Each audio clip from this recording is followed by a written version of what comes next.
in now on Boom 1069. Our world is filled with rhythm. Rhythm that's unapologetic, infectious, timeless. Rhythm is commitment in action. It's how we show up for each other with unrelenting support that goes the distance.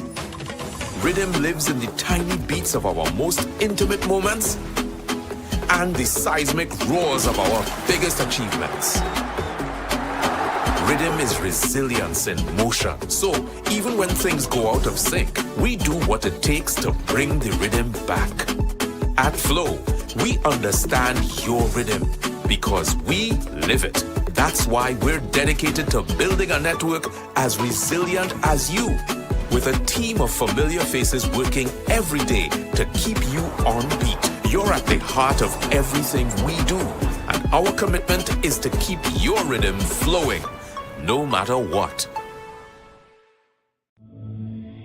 For 40 years, we've refined the rhythm of beer, mastering the balance of bold and smooth, crafting flavors that echo through SVG. Between the limes and the laughter, we've carried our expertise across the Caribbean, one brew at a time, perfecting the process, deepening the craft, learning what makes beer not just tasted, but felt. And now, with all that we've learned, we bring you what's next. The next wave of refreshment, the next chapter in our story, the next taste to define a generation, not just another drink. This is the extension of who we are, the next experience, the next icon, imagined and brewed right here at home. It's not just what's next for us, it's what's next for you. It's what's beyond expectations. Own it, define it, make your mark. Hyrule next. This is the extension of passion, of possibility. Hyrule next. The future of beer.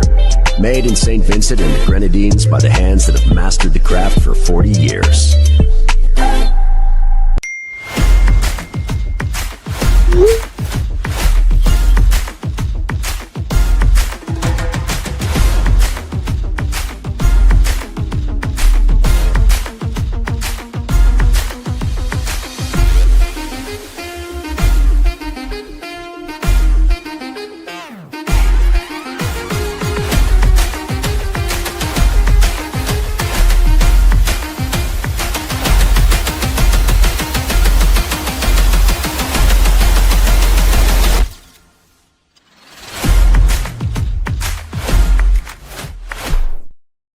This isn't just a run. With each step begins a new journey. A journey of determination, persistence, and self-discovery. With each step, I am back on a quest to push myself beyond expectations, beyond standards. Each stretch, a reminder of the flexibility of the human spirit. With each step, I am breaking barriers. As I push to the finish, I'm filled with pride. Not just for what I've achieved today, but for the journey that has brought me here. This isn't just a run. It's a testament to the human spirit, and I am here for it. Island Sips, beyond standards, beyond expectations, beyond water.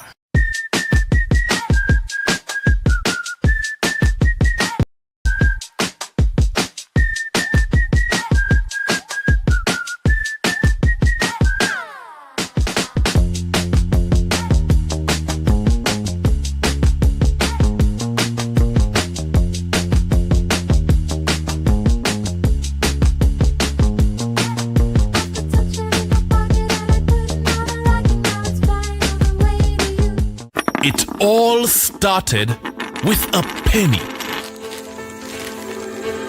For over 85 years, we have invested in our farmers, fishermen, people, and our country.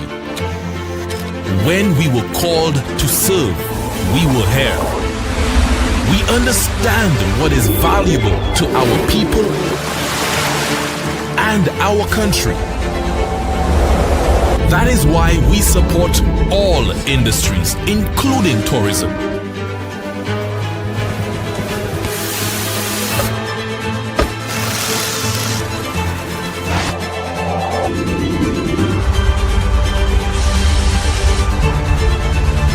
the bridge towards a brighter future and economic growth. When our people, government, and businesses called upon us, we were here.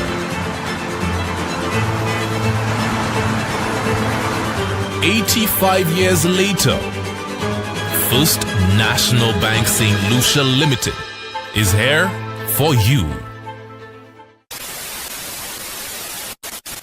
You're watching IKTV, channel 112. It's all about you.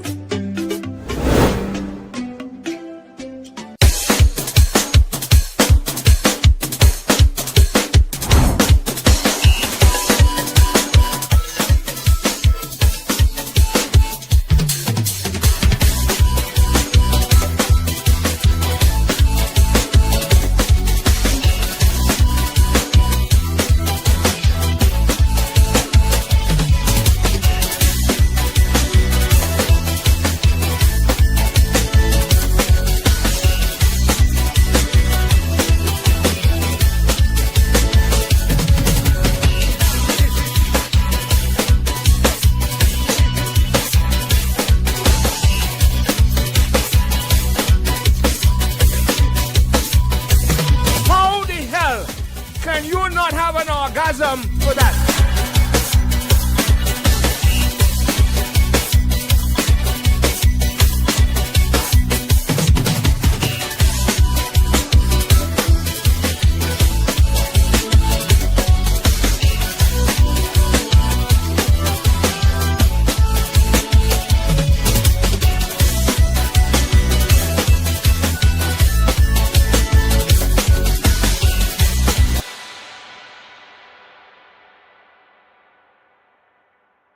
Boom 1069, the sound setter of radio. Young girl don't want that back calling me splurge. Why me jump right off the curb? New year, different We lane. gon' spin and kill everybody.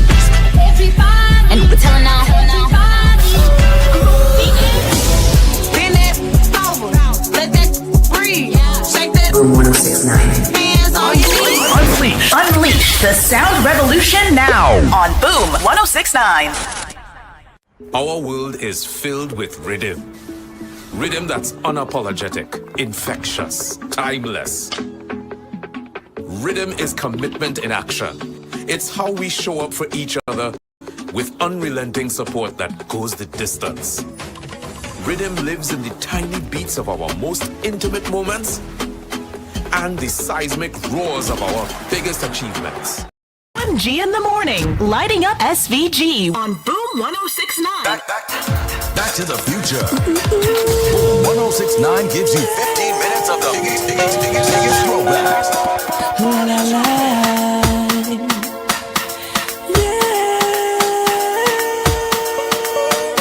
Gotcha. The way you walk, way you talk, way you smile. When you looked at me, girl, for a while, started blush like a child. But I ain't play no game now. I will do anything for your love. Just say the word now. You're my day, you're my night, you're my sun, you're my rain, you're my world now.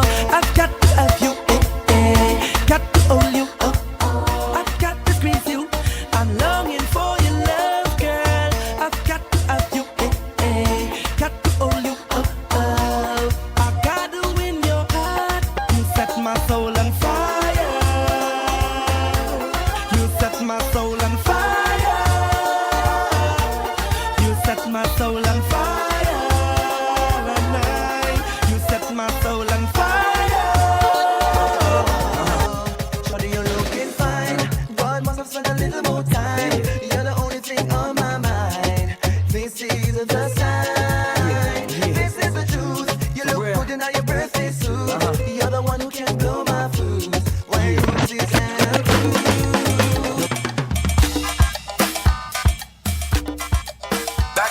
Back to the future.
money.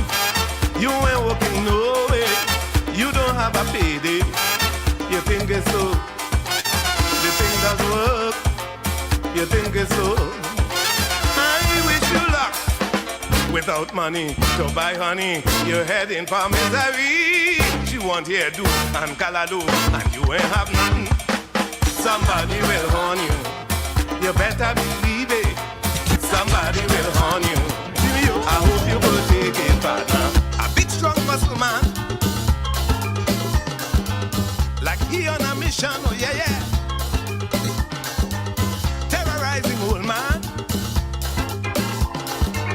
messing with the woman.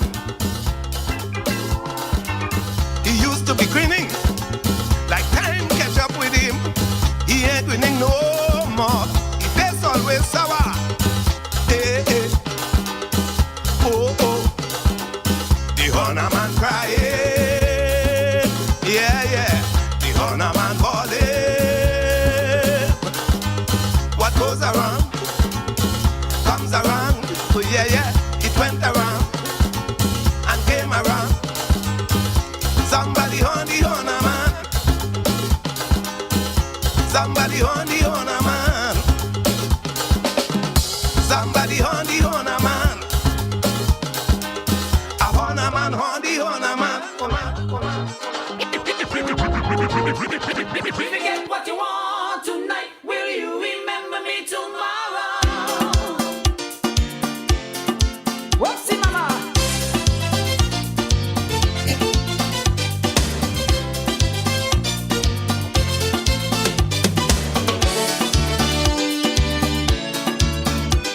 So true. I will never fool you. DJ Shady. Shady, shady, shady, shady. I start to dance with that cute little birdie. Then I push it close, right up to me body. OMG in the morning. I whisper to her, I love you like no other. I want to take you home tonight. Say you only want to fool me because you want my body. And when the next day comes, you don't remember me.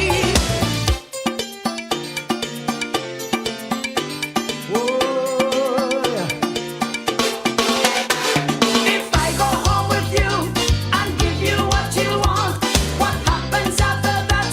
In the morning when the sun rises, if you get what you want tonight, will you remember me tomorrow? Yes, I will. Yes, I will. If you get what you want tonight, will you remember me tomorrow? Yes, I will. Esta música sacude los oídos de Éxitos. Dulce, dulce, dulce. Y la fiesta buena, buena, buena. Nos hacemos que la pop baila zanca. Zanca, zanca. Baila, baila zanca.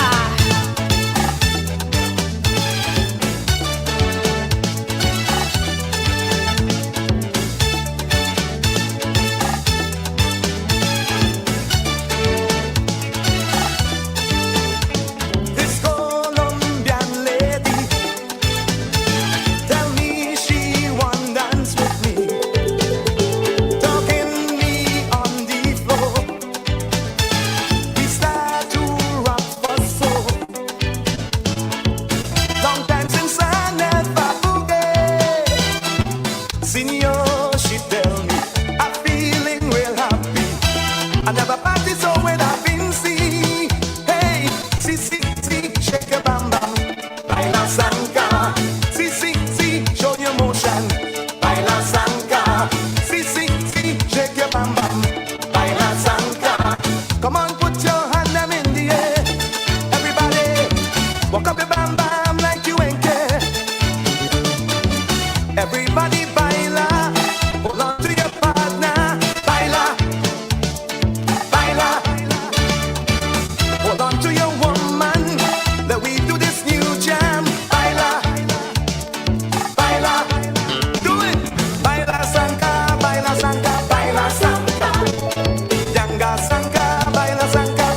The Real Badman Bing and DJ Shady.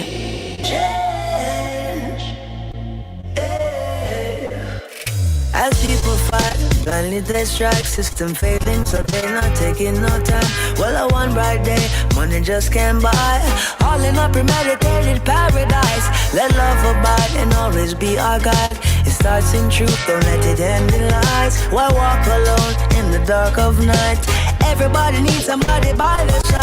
Just love it will stop the pain. So just love it puts a smile on your face. So just love it will save the day. When we be loving, make way for a change. You know love unites every race. So just love and you can see it's all straight.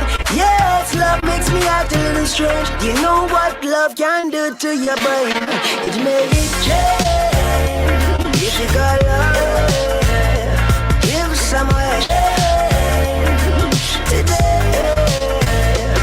Your true desire deep down never quiet. It's been suppressed for a while, it burns up brighter. I'll be a light to whip the flame can never tire. Before we get down to the wire, I'll be a hand for fire. Chemically, medically need that. You look around me, you wouldn't see that.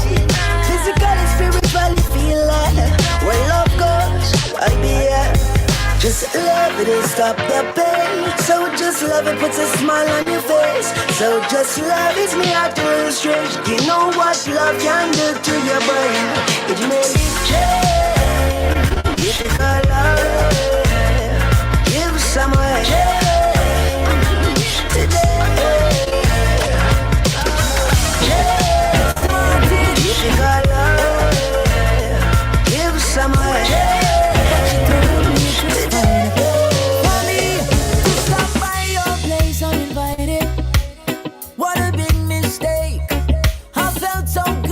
Job came through, I just couldn't wait. I knocked one time, 2 times, then I knocked once more. Can't believe my boss answered your door. Oh, I wish it would rain. Oh, I wish it would rain. I wish I could disappear. I wish I could disappear. Girl, I wish it would rain.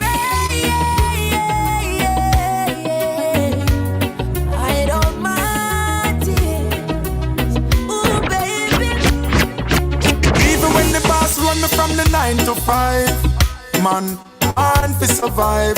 Now watch you walk as we have the drive. Me say man, born to survive. Even if I deep in the slums we reside. Man, born to survive. All I need is Jah help. Jah give we health and strength. Some say them sad, some say people a fight them. Some a look a start, some full up a problem. Enough of them a chat about crosses a follow. Some inna the mix up flaggers and blagger. Some a hold a meds and bun a spliff higher. One special a even a spit fire. Some of them a hustle up the plug and the supplier. Work smart even if you perspire. It used to be the one that I believed in. Used to be the one that I trust. Now I'm not sure where we're standing. Now I'm not sure about us. And you didn't do a thing. I fell out of love and I can't explain it. You're the sweetest thing, but the spark's not flying anymore. Baby, what I do when I no longer need you? Should I lie? Should I try to make it work? 'Cause you're a good guy and you love me, I can't deny. I know it's little until we die. I wanna love you, I should try, but my heart's no longer mine. He's smiling, and that's because of me. He's happy, I want the world to see. He's living ever happily. Yeah. I'm wondering honestly, how could you not see that we are in love? How could you be talking to talk that stuff? After all this time, now your feelings tough. But don't hate on us. Looks like you need a love like ours, then you would know how it feels. Looks like you need a love like ours. You need some happiness still. Looks like you need a love like ours. You need some happiness for real. Looks like you need a love like ours. You need some happiness still. You need love, love like ours. You need a love, love like our own, yeah. Don't hate on us. She's smiling, all because of I, yeah. Yours truly keeps us smiling. Hey, you know you had your chance to love her. It's not my fault. They say love is a gamble. Well, you lost. How could you not love all the way we live? Trying to break everything we built. You can't stop a love so chill. Don't hate on us, no. Looks like you need a love like ours. Then you would know how it feels. Looks like you need a love like ours. You need some happiness still. Looks like you need a love like ours. You need some happiness for real. Looks like you need a love like ours. Boy, let's get together, take a vacay. Somewhere is Hammond on the speakers playing the rock away. Under the moonlight, pour some expensive wine. We gonna love each other good, no time to waste no time. Let me love you now all over your body. Not expecting nobody, nobody. Let me love you now, tomorrow's not guaranteed. So tonight I'll have you, and you can have me. Not expecting nobody, nobody, nobody.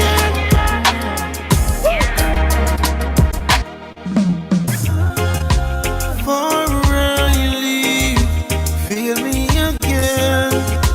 Capture the moment so it never ends. Before you leave, show me again. Act like you never wanted to end. You can meet me in the shower. We can dry up in the covers and take advantage of each other before I leave. Yeah, she tell me she holding on. Yeah, yeah. Long time she coulda gone. We go through this time and a 2 youth man. So me a hold on for now. Yeah, yeah. We are come from far. So you say me need to understand that you are made for a money man. But if you can't love me now, don't love me later. When my later is much greater, it only proves that you love the paper, my paper. If you can't love me now, don't love me later.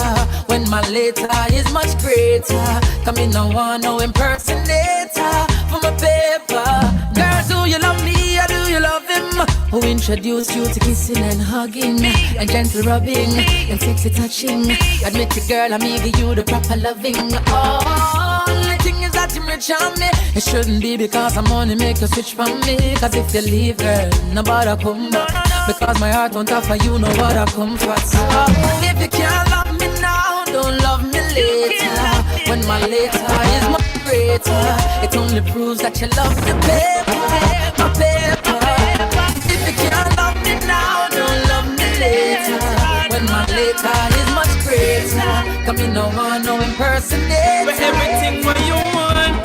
She likes the party, she likes the fun and the NSC and the white rum and feed the light, night. I said she wanna roll with me. And she likes my style and the way I sing and the jewelry and the bling bling and in the club like we're in love. I said she wanna roll with me in a fancy car, fancy clothes, pretty hairstyle, pretty rose, real hot stepper, hot like pepper. But you listen this, as the money done, she just cut and gone in another man's arms. As it done, she not stick around. I'll be find another man to take me clown. As the money done, she just cut and gone in another man's arms. As it done, she not stick around. I'll be find another man to take me clown. OMG in the Morning. Let's go! Boom 1069, the sound setter of radio. Young got no one that back calling me splurge. Why me jump right off the curb? New year, different lane. We gon' spin and kill everybody, and we're telling all.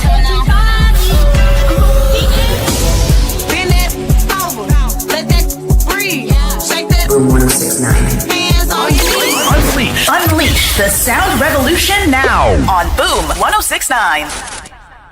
Our world is filled with rhythm. Rhythm that's unapologetic, infectious, timeless. Rhythm is commitment in action. It's how we show up for each other with unrelenting support that goes the distance. Rhythm lives in the tiny beats of our most intimate moments and the seismic roars of our biggest achievements. Rhythm is resilience in motion. So, even when things go out of sync, we do what it takes to bring the rhythm back. At Flow, we understand your rhythm because we live it. That's why we're dedicated to building a network as resilient as you, with a team of familiar faces working every day to keep you on beat. You're at the heart of everything we do, and our commitment is to keep your rhythm flowing, no matter what. For 40 years, we've refined the rhythm of beer, mastering the balance of bold and smooth, crafting flavors that echo through SVG. Between the limes and the laughter, we've carried our expertise across the Caribbean, one brew at a time, perfecting the process, deepening the craft, learning what makes beer not just tasted, but felt. And now, with all that we've learned, we bring you what's next. The next wave of refreshment, the next chapter in our story, the next taste to define a generation, not just another drink. This is the extension of who we are, the next experience, the next icon, imagined and brewed right here at home. It's not just what's next for us, it's what's next for you. It's what's beyond expectations. Own it, define it, make your mark. Hyrule next. This is the extension of passion, of possibility. Hyrule next. The future of beer. Made in St. Vincent and the Grenadines by the hands that have mastered the craft for 40 years.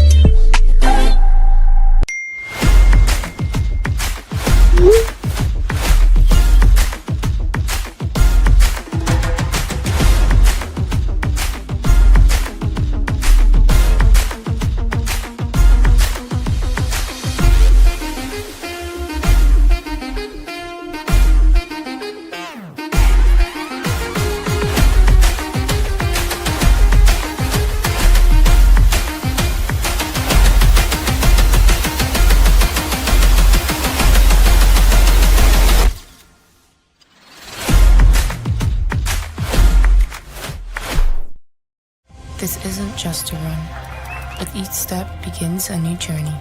A journey of determination, persistence, and self-discovery.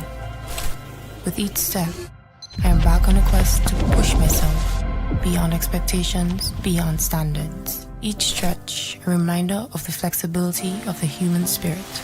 With each step, I am breaking barriers. As I push to the finish, I'm filled with pride. Not just for what I've achieved today, but for the journey that has brought me here. This isn't just a run. It's a testament to the human spirit, and I am here for it. Island Sips, beyond standards, beyond expectations, beyond water.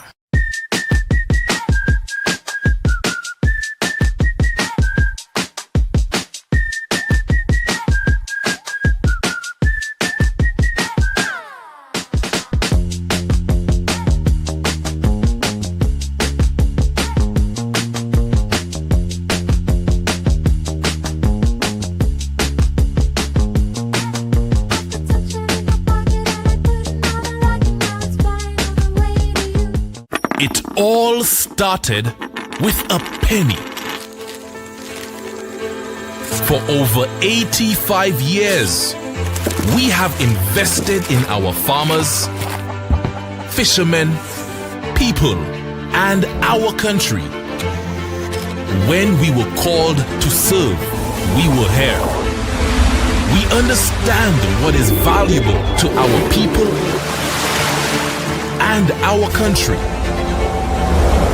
That is why we support all industries, including tourism.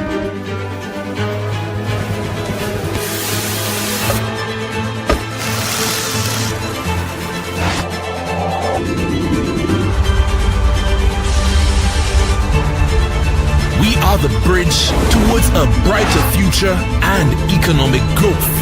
When our people, government, and businesses called upon us, we were here. 85 years later, First National Bank St. Lucia Limited is here for you. You're watching IKTV, channel 112. It's all about you.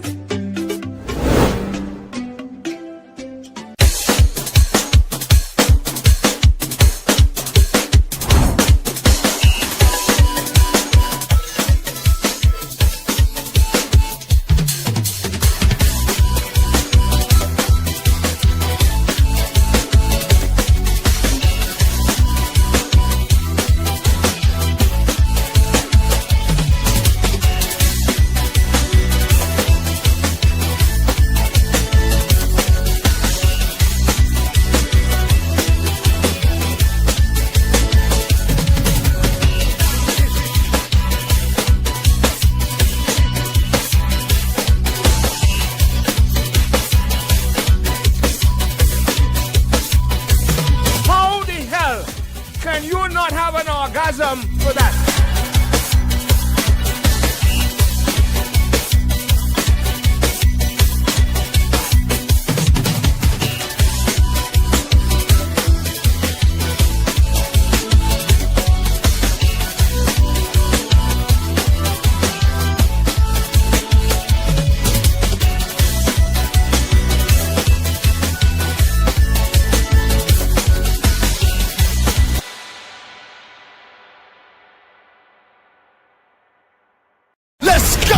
Boom 1069, the sound setter of radio. Ain't got no one that back calling me splurge. Why me jump right off the curb? New year, different lane. We gon' spin and kill everybody. And we're telling now.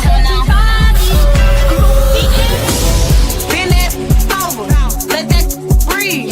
Shake that. Boom 1069. Hands on your knees. Unleash the sound revolution now on Boom 1069. Our world is filled with rhythm. Rhythm that's unapologetic, infectious, timeless. Rhythm is commitment in action. It's how we show up for each other with unrelenting support that goes the distance.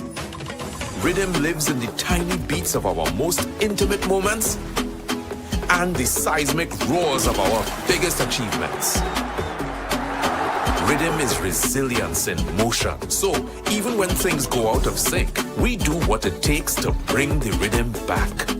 At Flow, we understand your rhythm because we live it. That's why we're dedicated to building a network as resilient as you, with a team of familiar faces working every day to keep you on beat. You're at the heart of everything we do, and our commitment is to keep your rhythm flowing, no matter what. For 40 years, we've refined the rhythm of beer, mastering the balance of bold and smooth, crafting flavors that echo through SVG. Between the limes and the laughter, we've carried our expertise across the Caribbean, one brew at a time, perfecting the process, deepening the craft, learning what makes beer not just tasted, but felt. And now, with all that we've learned, we bring you what's next.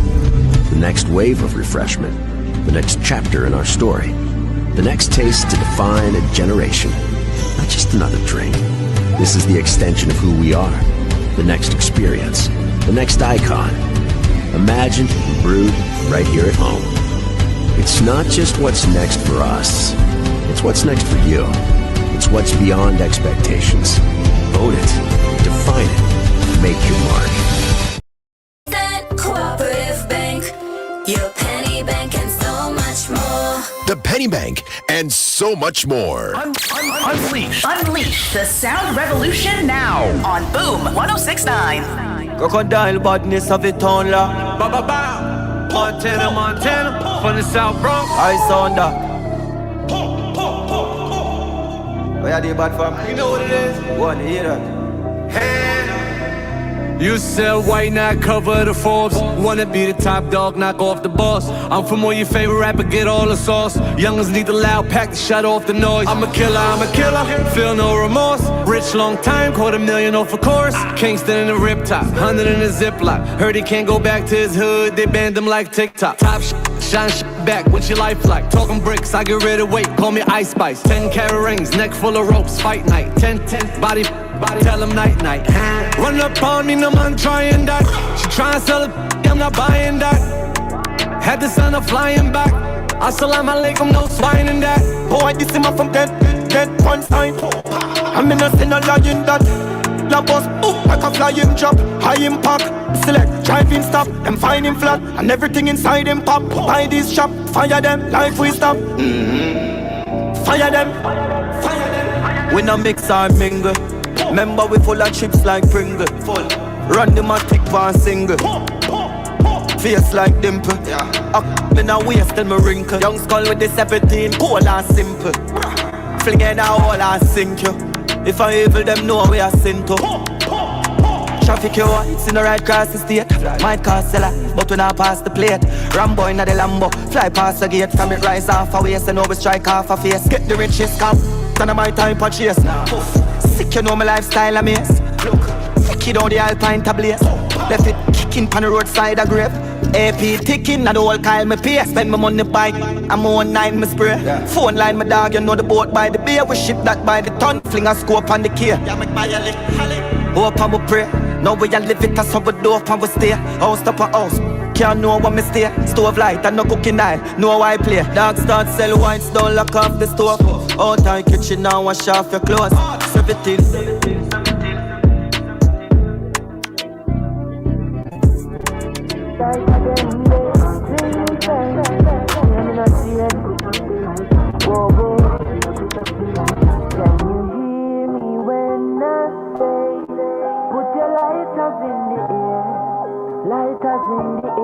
If you know your heart clean like a whistle, heart clean like a liquor whistle. Hey, me and my brother them good. Me never grudge Teflon. Family me deal with me bunny and my brother them good. Me never grudge Teflon. Family me deal with me bun. Yes man, in a interview them ask enough question. Them want know me born and me and my brother them. De La Vega same time. That's how me born right on the train line. 10.5 seconds it's a game time. And if a brother and a half me say me and my brother them good. Me never grudge Teflon. Family me deal with me bun. Yes man, in a interview them ask enough question. Them want know me. It's time for us to get to the Marshall. We're seeing him online. Let's see if we can pull him in on the WhatsApp because we're still having some problems on the fixed line. Let's see if we can get him. Yeah, I think we've got him. Good morning. The Marshall is here. Good morning. Good morning, Bing. Good morning. Good morning, Bing. Good morning to my comrade Shady. Good morning to your lady. Comrade Shady. At home and abroad. Fantastic day wherever you are. Yes, my Bing, brother. I don't know what happening now. I can't call your fixed line. Yeah, there's a problem. There's a problem with it. There's a problem with it. We've been trying to get it sorted since yesterday. Hopefully, we will have the technician. I was wondering if that's the operative reach now because last month. So what's the general problem? But you will know about the operatives. You will know about the operatives, buddy. You will know. Because it's coming after me. They start this segment on Boom. They're coming after you. Coming after me. I don't know why. Oh Lord. Well, here now. Everybody calling your name these days, so I'm sure you deserve a coming after. You really deserve a coming after. I think that's a good thing, but you know, this morning thing, I want to take my time and chronologically look at something I have not gotten into at all since the start, and that's the whole discussion surrounding Dr. Shallow, his entrance into politics, and the scrutiny behind his record at the CWI. Now, when Tito decided to get into challenge to the leadership of the CWI, I supported his effort. I believe most intentions, if not all, supported the effort. The Prime Minister of this country supported his effort, lobbied on his behalf for it, and we were all excited when Kishore firstly was part of the Skerrit and Shallow team as Vice President of CWI, and then he moved on when Skerrit decided to leave, not to engage further as President of the CWI. Now, keep in mind that Dr. Shallow challenged David Cameron, who had been president for about 4 years, saying that his efforts, his plans, and so forth not result in the improvement of the performance of West Indies on the field. And in the first instance, Kerry Shallow had a plan to turn around the fortunes of West Indies. And, of course, for that was a plan to continue the turnaround. Now, let's agree that with everything that is happening, to the ordinary individual who loves cricket, know what is cricket is a fan of the West Indies. For us, turning around the fortunes of West Indies means that they will start to win. They may not become the best in the world like they want to work, but at least they would win a series here and there occasionally, and you'll see improved performance. That was what was lacking under Cameron. It was lacking on the previous leadership. And Kerry Shallow said, listen, we have a plan to change that. Shallow has continued saying, I have a plan to change that. Shallow gets into elective politics here, and immediately he starts to hold up the record of Dr. Gonzalez and his government to the Dr. Misgirani. And rightfully so, because Dr. Gonzalez campaigned in 1998, 2001, saying, look, the NDP has not done enough to transform St. Vincent Grenadines. If you elect me, my party and my party that I lead will transform St. Vincent Grenadines with XYZ ABC policy. 25 years later, Dr. Shallow says, listen, you've been Prime Minister for 25 years and you've not turned the wrong St. Vincent Grenadines. Dr. Shallow says, you've been Prime Minister and you've not done it for the champion sport. And then he goes down the line of government that have invested in sport. He congratulates PJ in St. Lucia. He congratulates Dickon Mitchell in Grenada and so on and so forth. But St. Vincent, he says, Dr. Gonzalez has not invested in sport, and according to him, he should shut up and leave the talking of sport to people who invest in sport. And in that, he says, I want management of the country. I want people to look at what you've done in 25 years, and to him, it's nothing. However, those who have listened to on this show, it is unconscionable to look at the record of Dr. Shadow with the same level of scrutiny. As a matter of fact, if it do, it is before it was pulling down and trying to destroy of intention. So let me get it. He said Cameron wasn't doing nothing. The performance of which go. So we go turn it around. Nothing has happened. And literally, nothing has happened. If anything has happened, the performance of West Indies on the field has worsened. He's now the president, and the same thing, it's the slight. But apparently, but Kishore Shallow, the same way, you want us to look at Dr. Gonzalez's record and look at what he campaigned on and look at what has happened. And you're saying nothing has happened. Shouldn't we be able to look at the policies, the plan that you said you had since 2019 with Skerrit, and see how 2018 with Skerrit, and see how that is working out? Isn't it fair for us to you came with some program, different policies. You said get from David Cameron, put us in. We will put things in place to turn around the fortunes. But 7 years later, West Indies getting bowled off for 27. West Indies losing both Test and T20. In a whitewash situation like what we have. Now, I do not care, Bing, and notice I am not involved in any type of personality period. I am saying that these are two individuals, Kishore Chalo, Dr. Kishore Chalo, elected by the boards of the region to improve the fortunes of West Indies based on a plan he says he has. Dr. Gonzalez, elected by Vincentian to transform the country based on plans he says he has. Kishore says, you failed. Put him, but that's not really true, Kishore, because he has built an into port that is transformative for economy. He has built the bridge over Rabaka. He has education revolution. He has done a lot for housing and so on. He has improved salaries, working conditions, and people can go down a list of things that Dr. Gonzalez has done as leader of government this country that have improved the lives of Vincentians. And we could see Vincentians doing better because of some people come on after and say, Vincentians are doing better. And that can be a debate on its own because people can talk about the ability of Vincentians to own homes now as opposed to under the NDP. People can talk about Vincentians' ability to own cars now as opposed to under the NDP. People can talk about Vincentians' ability, Vincentians getting university qualifications now as opposed to under the NDP. So that can be a debate that I hope people would look at and not about Cian Marshall. And they could say, but no, if you look at what Dr. Gonzalez has done, based on what you said, he really has done things, and you can see a better performance, one, of the economy, and improvements in people's lives. But if I do so and turn over to West Indies cricket, then it starts with the argument, but Shalaway, on the pitch, game bowling, game batting, Dr. Gonzalez work custom, work hospital.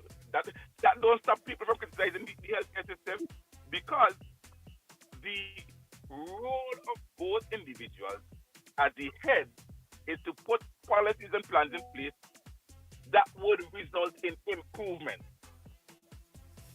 And individuals who have like me, I listen to Kishore. My friend.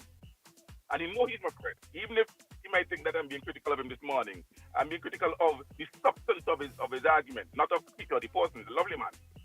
Right? But in the same way Kishore wants me to look at Dr. Gonzalez's record of leadership of St. Vincent and the Grenadines, then he should be willing to allow individuals to look at his record of leadership of CWI and what that leadership has resulted in. Now, it's interesting that I heard Fuji when he was on last week, and I hear you and others. Oh, it's because of politics. But Kishore is in politics. And so, the only reason Kishore is challenging Dr. Gonzalez's record now is because of politics. If Kishore had not aligned himself with the NDP as a candidate, he would not be coming after Dr. Gonzalez the way he has. He would not be saying something like all of the other prime ministers invested in sports, but Dr. Gonzalez hasn't. He was not saying that. Those comments are based on his involvement in politics. And so, having once you have one side of the coin, it is obvious that you're going to have that.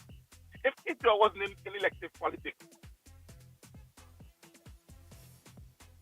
tonight his record of leadership because, we rallying wrong. But what I find interesting is that all of a sudden, this scrutiny of his record of leadership is now unpatriotic. You're pulling on a Vincent John. It's on the soil. And some of the same people who say that on your radio station, including you, Bing, including Fuji, and I know he's not never hearing me, are the state to who? When Dr. Gonzalez spoke about the inherent corruption in the CBI, and Gaston came on radio, Gaston Bromabante, the Prime Minister, came on radio and rebutted Dr. Gonzalez sharply. Some of the same callers now who talking about patriotism sided with Gaston Brown. to criticize Dr. Gonzalez. Apparently, he's not Vincentian. And he can't talk. And he doesn't deserve support of Vincentian against the Antiguan Prime Minister. When Alan Chapman came here, the former Prime Minister and current leader of the opposition in St. Lucia, and he called Dr. Gonzalez hypocrite and so on Vincentian soil. Some of your callers are having problem now with the scrutiny of Dr. Shallow's record. Sided with illusion against Dr. Gonzalez. Apparently he's not Vincentian, and he doesn't deserve Vincentian support. And even more interestingly, when Dr. Gonzalez, in defending our farm traffickers, said that it is unfair for Trinidad and Tobago to refuse to pay our traffickers in US dollars, paying them in city. He said, at Trinidad, a Vincentian coming up to St. Vincent and the Grenadines with $50. It's like monopoly money because you can't do nothing with it. You can't change it here, you can't spend it here. And Trinidad is being unfair because we spend over $40 million a year in hard US currency in Trinidad for petroleum projects and so on. And then they can hard to give me $4 million in US. It's unfair. When the minister in Trinidad again came and criticized Dr. Gonzalez, call us the same, call us on your program. People on social media. Right to defend the Prime Minister. Even though our Prime Minister was defending Vincentians and Vincentian farmers and producers. Apparently that's fine. Because of what? Because of politics. So they can be political for everything. They can't make for some of their reasoning, the foundation of something. But to say, well, so you ask us to examine Dr. Gonzalez's record of leadership over the last 24 years as Prime Minister. So let us do the same thing and examine your record of leadership for the last 6 plus 7 years of cricket. And let's see how you've done. And apparently, that's unfair. That's motivated by politics. Is of intention. Is it because of insularity? Now, mind you, West Indies cricket has always been insular. Always. And that people not making West Indies from small islands has always been nice. Always nice. It ain't just that. So, we know the insularity is there. But we cannot run away from this. That as someone who has got his leadership, and when you talk about his leadership, you look at his most significant role, that of the president of CWI. Someone who should be, who campaign saying, let's move this Cameron, because West Indies ain't doing nothing, doing poorly on the team, put me on it, and eventually me, and we go turn it wrong. You've seen a worsening of West Indies sport. You go, but nah, it's politics. No, it's not politics. It's not politics. It's the same principles and stand of putting leadership before. And finally, I would say this. Dr. Shallow himself credited all of the members of CARICOM except Dr. Gonzalez for investing in sport. So you are telling me that you have one of 13 or 14 prime ministers not investing in sport, and that's why West Indies is doing bad? I saw the headlines all across the region. Shallow blamed CARICOM. He wasn't doing that. He really wasn't blaming CARICOM, you know. But no, he just wanted to prove a point. A full point. Going after Dr. Gonzalez's government has done nothing for sports in the country. But it's not true. Which is not true. We have to be consistent. Both gentlemen are leaders, elected to turn around the fortune. I can point to how Dr. Gonzalez has done since Mr. Ready. And now people are saying, now let's look at you. Because you said he hasn't done anything. Now let's look at your record and see what you've done. I think it's only fair. Any questions, Bing? Certainly. I realize that Dr. Shallow really have got it something. You guys going busy like a bee. Yeah, you could do that. You never do that. That's fine. But Dr. Shallow. Let's see what I say. But you're going to see something different. That's fine. Go ahead. Dr. Shallow is like the bee in you guys' bonnet, certainly. And when you said, Shady, mute your mic for me, please. When you said, mute your mic for me, please, Shady. When you said that it is because of the policies of Dr. Shallow why West Indies cricket team is doing as poorly as they're doing. I never said that, Bing. Bing, I never said that. Jesus, I never said that. What did you say? I never said that. What did you say? I'm paraphrasing. So give me correctly. You said something completely Okay, different. okay. Explain to me exactly what did you say. Is that we should be able to look and ask, what have your cities done to improve the fortunes of West Indies cricket? Okay. And I have said what that over the last 7 years, we could see that nothing has changed, and in some instances, it has gotten worse. because of the policies. Because of the policies, right? Correct? Correct. Correct is right? Go ahead. No. I'm asking you. Because of the policies. Go ahead. No. I'm trying to clarify with you. So the policies of Dr. Shallow is not working. That's correct? They're not working. Okay. All right. So it's not working. All right. And therefore, Dr. Shallow should be blamed. And in fact, he should be removed because of these policies that are not working. Well, I'm glad you're taking it to that conclusion. And your conclusion would be what with regard to Dr. Shallow and the policies that are not working? About this morning, and again, that's what I'm saying. You can take it to that conclusion. No, I'm asking you. What are your policies? What are your what? I am answering you, Bing. I am answering. I am saying to you, the conclusion that Dr. Shallow and the NDP want is exactly that. No, we speak about Dr. Shallow. We're not speaking about NDP. And we speak about Dr. Shallow. You should vote. Note I called this morning, Bing, to look at the principled, consistent stance of examining the leadership of both individuals. Correct.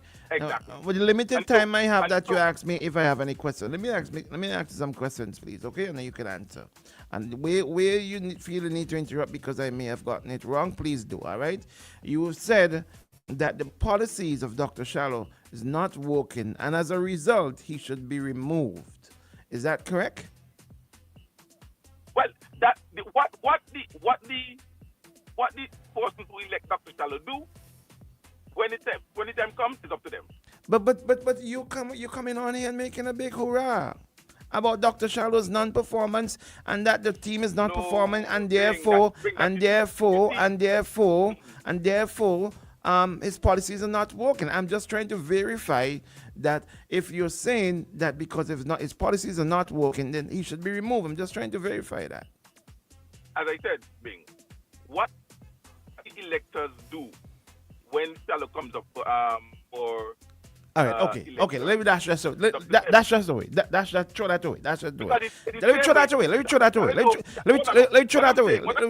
me throw that away, please. Let's throw that away, please. That Dr. Gonzalez would be removed as No. You think that's where I'm going? Let's throw that away. No, what I'm saying to you. No. What I'm saying to you, Bing. Listen. Dr. Charles hope that when, based on his messaging, Vincent examined the record of the ULP, that the Vincentian public and elected would vote against the ULP. They may or they may not. That's up to the Vincentian public. Cool, but I'm speaking to you now. I'm speaking to you, Marshall. Right. You are saying, and tell me if I'm right, that the policies of Dr. Shallow, if they're not working, that he should be removed. My focus, Bing, when I focus. Oh, Jesus. Your Honor, it's a yes or no. Could you please ask the witness to answer yes or no? It's not about, my focus this morning is not about the CWI cricket, but rather our politics here. And Vincent. No, you started out saying that you want to deal with Dr. Shallow. You started out speaking about Dr. Shallow. That leadership at CWI enables him to be elected for leadership in St. Vincent and the Grenadines. That's what I'm talking about. Okay. All right. Let's go down. Let's take it down your part then. All right. Because of the leadership of CWI. All right. The question is whether Dr. Shallow should be elected to serve in St. Vincent and the Grenadines. Now, do you think? No, I can answer that question. No, wait. But give me a chance to finish. Please. Now, do you think that Dr. Shallow's performance at CWI is one that should make him be elected in St. Vincent and the Grenadines? No, I don't think so. No, why? Why I don't not? think based on, Why not? okay, so I'm saying that. So It comes to backstage. Dr. Shallow appealed that he will be able to turn the fortunes around, skirting the fortunes on himself. If you get rid of Kat, who was there for 4 years, and in 7 years it has not turned around. As a matter of fact, if you are honest, the fortunes of West Indies have gotten even Okay, worse. cool. Pause it for me, please. Right. Because we all the time. We impinging on Council's time now. Therefore, should I come to the conclusion that when Prime Minister Gonsalves came into office and said that he's going to deal with crime, all sorts of crime, white-collar crime, and this crime and that crime, and we know we've shattered the ceiling in the history of St. Vincent and the Grenadines. We've had more crime than ever in 1 year. That did not work. Should we then conclude that policy that Prime Minister promised us when in his campaign stages, that is a policy position that did not work, that he should be removed from the office of Prime Minister? No, I don't think so. You don't think so? All right, my brother. No. Oh my God. It's the exact same thing. It is the exact same thing. Here's why. Why? Here's why. No, it's not. Here's why. Because over 25 years, you may be able to find a year or two where it spiked. But if you look at the same 25 years... 25 years shouldn't be enough to deal with crime. Hold on. You would see years where it was 20-something, just like in previous years. There were a few years where it spiked up. So you don't think that we have a problem with crime in St. Vincent? Do you think that we have a problem with crime in St. Vincent? Look at this year, for example. This year... Tell me when Council's back. Last year, at the same period. Oh, all right, we gotta go, buddy. We gotta go. We gotta go because I've got others that I wanted to talk to you to ask you, based on the same argument that you brought. But maybe tomorrow we gonna pick it up. We gotta go. We gotta go. Tomorrow. We gotta go. Let's go. It's now time for Plain Talk with Council Shady. Bring him in. Plain Talk. Plain Talk with Jumo Thomas. So much things to say right now. All you talk now on OMG. It's now time for Council with Plain Talk. Good morning. My apologies. Good morning. Point in there, and it was like pulling teeth. You having any feedback? No, there's no feedback on this end. Okay, all right. Go right ahead, please. Okay. That's 28 minutes. I will give you your time. No, I really was trying very hard to get in a point. I was trying to get in a point. I'm not asking for anything. I'm just saying I was trying to get in a point. I'll build them separate. I'll build them another for the 28 minutes, the extra minute. Don't worry. Anyway. Just like I'll bill you for your Let's go, Council. Let's go. Bing. I am not a musician. So, I can't play music for people to dance. And neither am I a comedian. So I am not in the business of telling jokes so that people can laugh. And all of my life as a political activist, I realized I was not into the beauty contest business. So I've always tried to say it as I see it. And I hope that if ever I say or do something that's outside the border of reason, of reasonable discourse, I expect you, I expect Sian, I expect all of the people who comment to say, Jomo, I think that what you just said are outside the borders of reason. Now, I always wonder, I listen to some people sometimes, and I would write, let's say, about corruption or about a lack of political hygiene or our failure in implementing democratic good governance best practices. And people would come on and they would talk about my glasses, they would talk about my bald head, they would talk about my big nose, they would talk about how black I am, how short, I'm a short crotch man, all of that.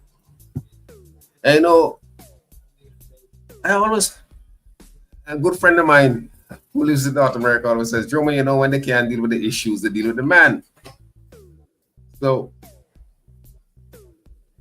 it is not surprising to me that some people say or do the kind of things, and maybe it happens across the political divide here in St. Vincent and the Grenadines and wherever politics is presented. So I'm accustomed to that now over the years. But I want to go to something that was revealed yesterday on your program, because this is a real issue. And it had to do with the fact that you asked the Prime Minister of St. Vincent and the Grenadines, how much would your Emancipation Cricket Festival cost Vincentians? And he said, I don't have a final number. US $750,000 is a back of the envelope number. In other words, you just make some wild calculations, back of the envelope, 750,000 US. And the number was provided by the committee. You failed. An important question being, who is on this committee? Who chairs it? Who got the numbers? He told you, oh, you know, these guys, they're not really coming and looking for professional fees. You know, we would give them a stipend. All right. So what's the stipend they're going to get? Are there any of them who are working for free? Because Bing, if you had asked those questions, you know, you would have had him stumbling. He ought to stumble because he didn't think that those questions were coming. 750,000 US dollars. That's about 2 million Eastern Caribbean dollars. And there's something else we need to know about US $750,000. If the Prime Minister of St. Vincent and the Grenadines tells us that this is a back of the envelope number, US $750,000, I'll bet my left hand that it's all at least twice as much. You all remember back last year when we were talking about T20 cricket, when Mikey Findlay said, oh, it's going to cost us about $50 million. And the Prime Minister came in and said, no, it's not 50. It's about 38 million. And might be a little more. Remember that caveat? Might be a little more. Those are the kind of things that we need to check. How much money did T20 cricket really cost St. Vincent and the Grenadines? We now know for the games alone, the bid to win the games was close to $1 million US. How much did it cost? But there's a larger question still. Here we are in the third decade of the 21st century on a whim, because none of this was planned all the time. On a whim, we found US, let's take his number, US $750,000 to do an event, which when you get down to brass tacks, is really an activity in self-masturbation. Because why would you, in good conscience, spend US $750,000 to say you have an emancipation cricket at a time when the main courthouse in St. Vincent closed down for 2 years? At a time when since 2022, the girls' high school closed down, the main campus of the girls' high school, where you had to move out the boys' grammar school, where Thomas Sanders High School has been closed since what? I think 2020, since 2023. Why? Why is it you would spend US $750,000 when the roads are in such a state of disrepair? When ordinary workers, daily paid workers, would go to the treasury and the people at the treasury tells them there's no money there. And on a whim, you spend 750,000 US dollars to hold games which everybody in St. Vincent, Gonzalez and his clansmen, and everyone else knows that the only reason, the sole purpose for these games are an attempt to put Dr. Kishore Shallow in a bad light. And I don't have no problem with that, because it's politics. And they could do whatever they want to try to do to high-fall Kishore Shallow. But every time they talk about Kishore Shallow, every Vincentian 18 and over who didn't know about Kishore Shallow begins to know about him. And they are going to weigh what he says against what they are saying. They know that Kishore Shallow is not the cause of the woes of West Indies cricket. In fact, the vast majority of people in St. Vincent and the Grenadines, if you are under 40 or if you are about 40, you cannot remember a time when West Indian cricketers were consistent winners. So when they go out spending all of this time attacking Kishore, say Kishore this and Kishore that, and Kishore ain't making no effort. And before this debacle, we know that they tied the series in England, West Indies, same West Indies. They went to Australia and won the Brisbane Test when Shema Joseph got 7 for 69. They went to Pakistan and tied the series in Pakistan, 1-1. So this notion that our team get bowled out for 27 at a time when a team with one of the best batting lineup in the world made 120, and that team with one of the best bowling attack in the world scuttled the West Indies out for 27. And this is not to say that this is not a shameful performance, but I want us to put it in context and to know that all of this is directed at Kishore Shallow. Why? Because his candidacy has added so much energy to the opposition that his insertion into opposition politics stands a real potential to upend ULP's domination and control of the Vincentian political landscape. That's all this is about. And I don't blame the ULP and these propagandists for doing what they're doing. And I see a lot of people get angry by it. Because the important thing, if Kishore Shallow joined the ULP and was running for one of those seats, all the people who were celebrating him now would have been, well, I can't say all, but a lot of people who are celebrating him now and defending him now would have been criticizing him. So we have to understand the politics for what it is, but we also have to keep our heads on our shoulders to know that what this is about. And we cannot take our eyes off the prize. You can't pay teachers who you fired Will you find $750,000 US to have a series of goat matches at Arnesville playing field? You can't find money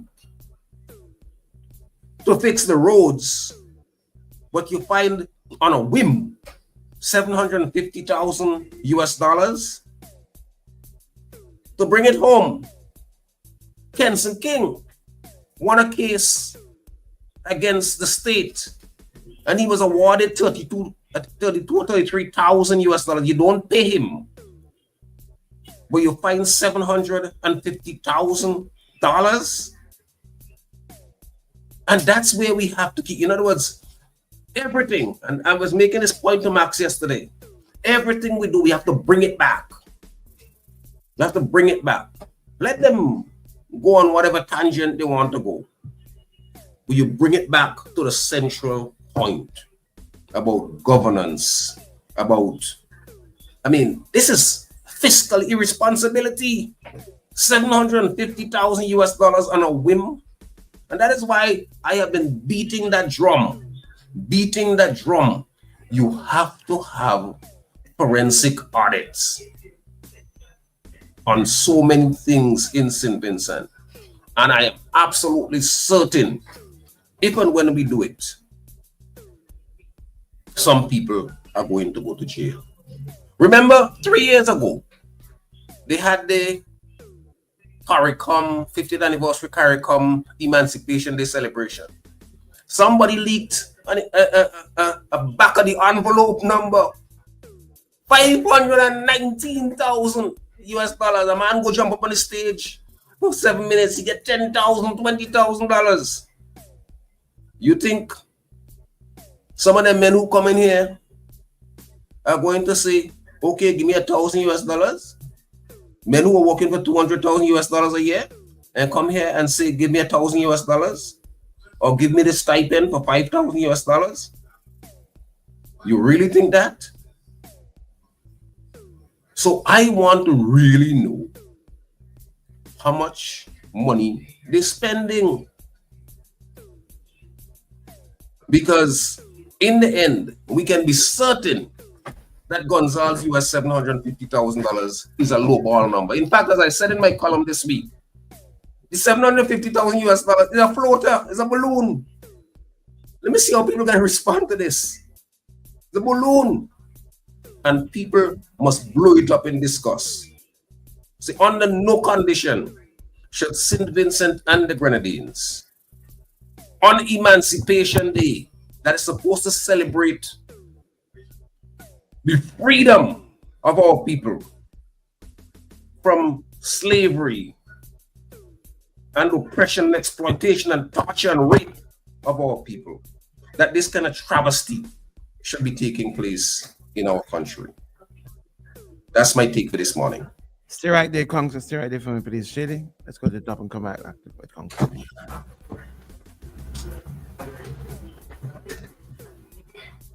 Shady? Wake up with the real Badman Bing and Deep. Boom 1069, the sound setter of radio. New year, different lane.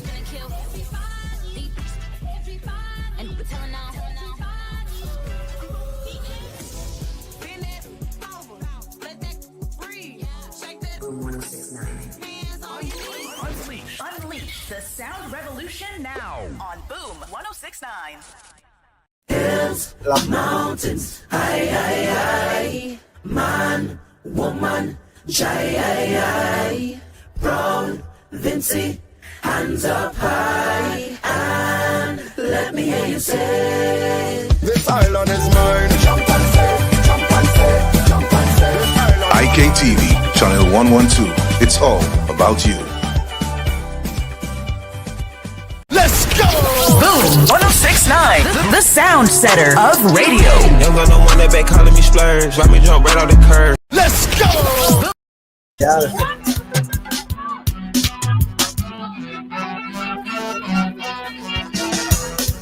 Are we back inside with Conks? So Conks, we got some messages. I want to get them to you. Shady, nothing. I'm not getting anything. I don't know what's going on with you this morning. I'm not getting anything. Um, no, I'm not getting. Okay. There you go. I can't let me just give you some quick responses. Sad, Jomo, no word to describe only poor hunger, greed on wickets. I don't know what that means. The more they talk about Kishore Shallow NDP, the more he will give Wani licks in. I don't want to call that word. His ass is he is wearing. The call for the head of Dr. Kishore Shallow is totally hip- hypocrisy and bad mind. Right, I also got some on my phone as well. It says CWI Cricket West Indies said SVG made over $230 million for hosting West Indies cricket. World Cup. So even if we spend $50 million for the grounds, 230 million is over 4 times. Right. I've been hearing that number, Bing. CWI made that statement.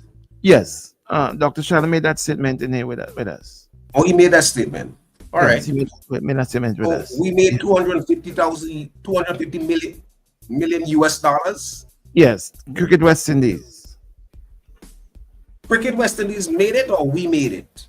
No, not we. So what is the person talking about? I'm not sure. Let me continue. That's the point, though. The coaching team that tied the series in Australia and England was changed by Shallow, and he gave Sammy the job. His poor decision is what caused the West Indies to lose the last 17 T20 games and only won 2. That's what the Caribbean is saying. Right. Bing. Let me finish. You should listen to Mason and friends last night and hear them talk about CWI leadership. Yeah, go ahead.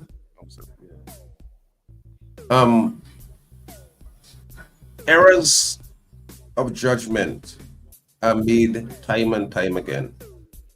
I have followed cricket over the last 50 years, and I remember Haynes was pushed out before he wanted to go. Richards wanted to play at least one more World Cup.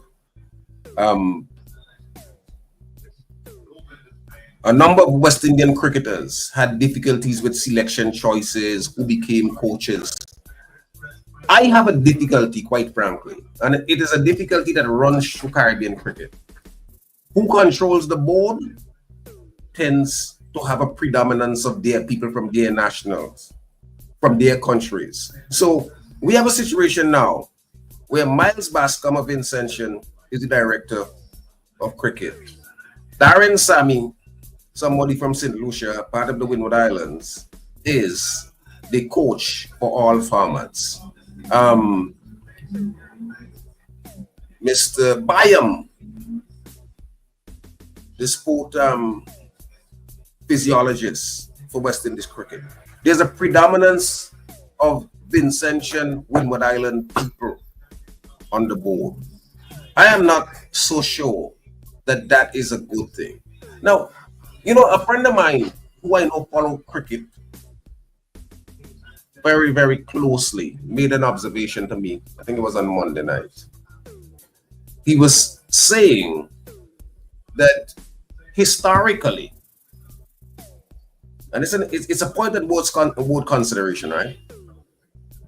To show how I don't hold any partisan position in any of these things. He was saying historically, the Windward Islands have been the weakest component of West Indies cricket. Historically, we can go back over the years. And he made the point that currently, Windward Island executives predominate cricket West Indies. And he wondered aloud whether, because the weakest component historically in West Indies cricket now dominates the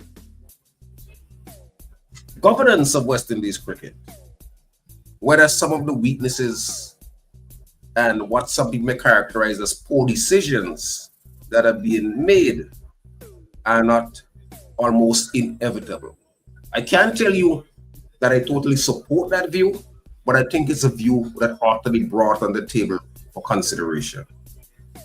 But none of that takes away from the fact that what we have here in St. Vincent is a hatchet job that is being done by the government and its clansmen against Keisha Shang.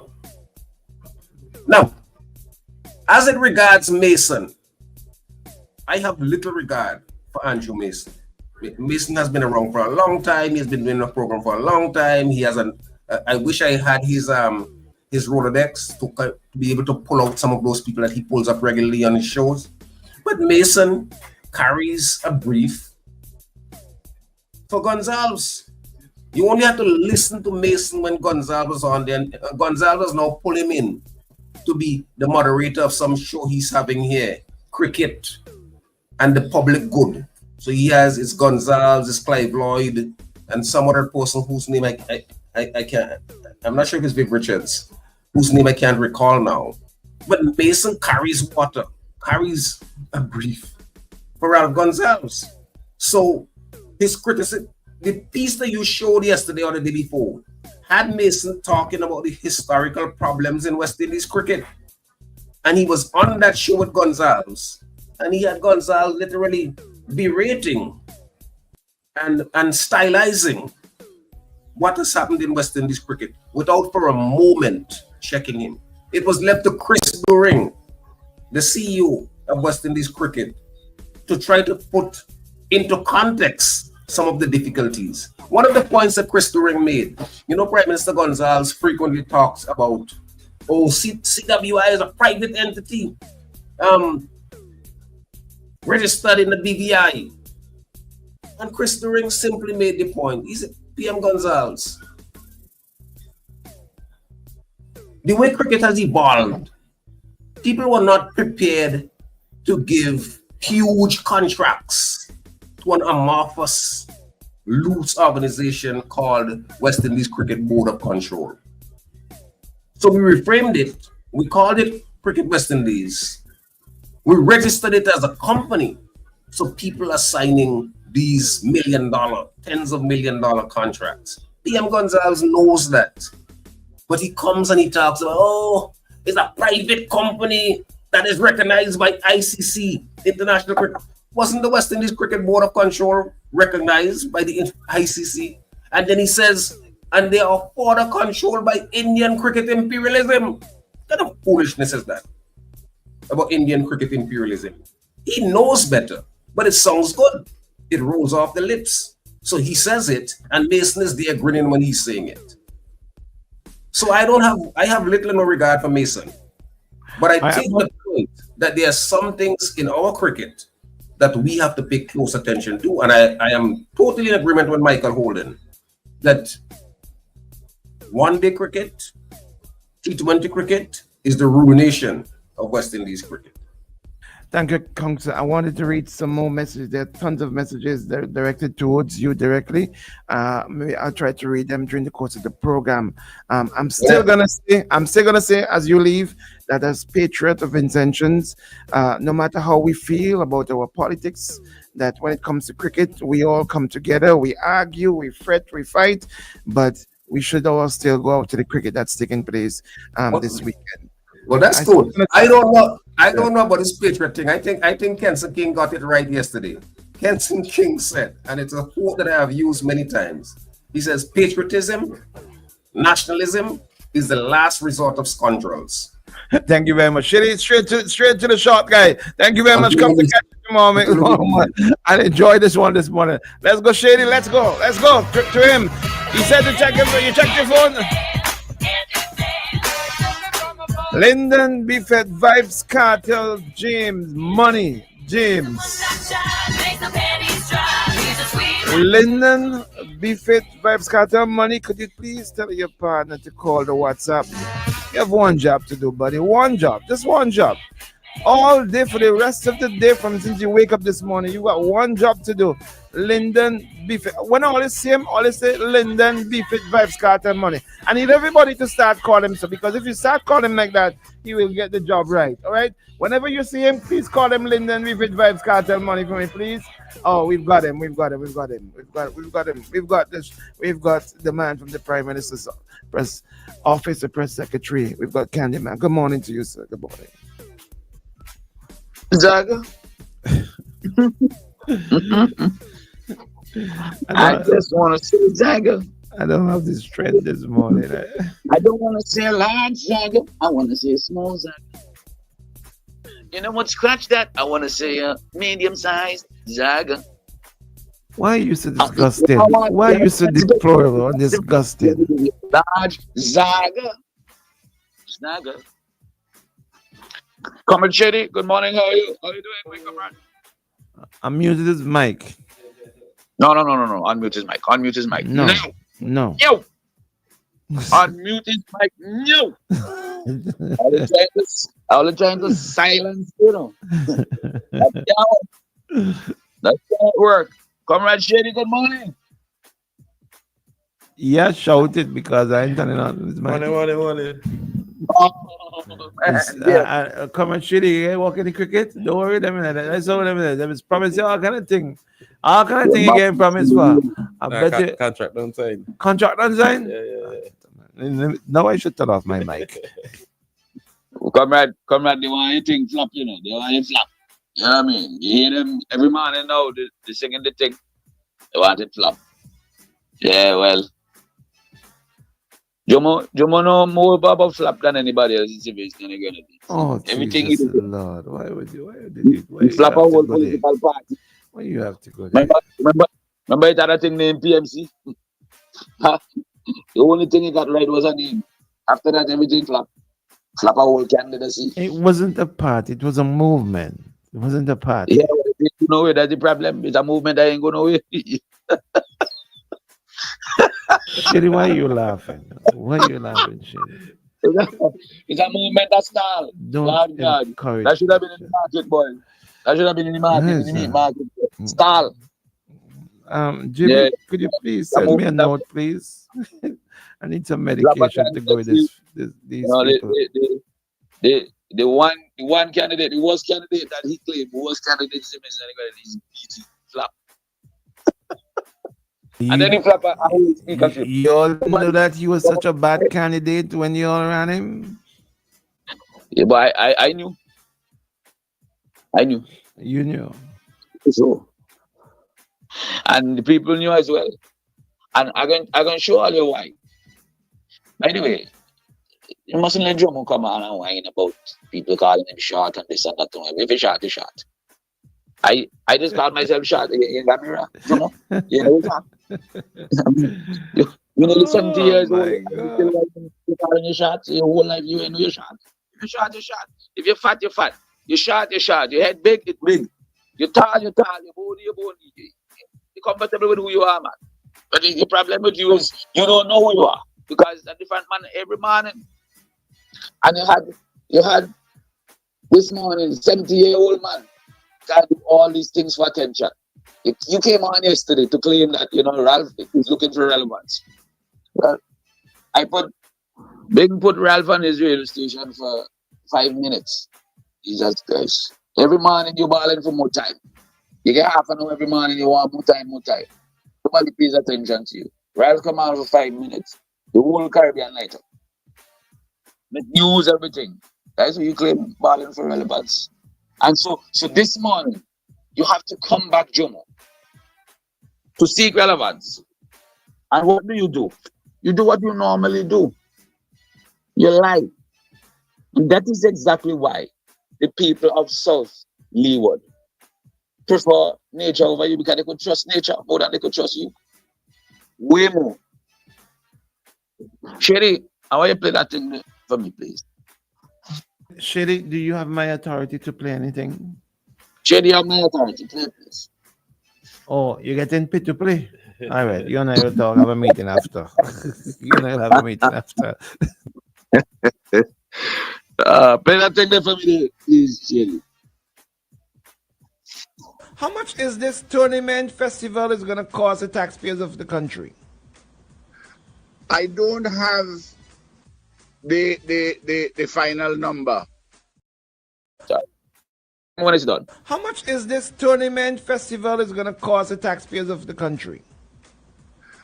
I don't have the final number, but it would be, I would think, in the region of about $750,000. I'm giving you a back of the envelope number because I had seen last week at cabinet a number provided by the committee. Of course, some of that would relate to some numbers where you may get some in-kind stuff, so that may take care of some of the expenses. Now, the concert in the one family concert in 2023, year before, as we had explained, that number was in the region of $500,000.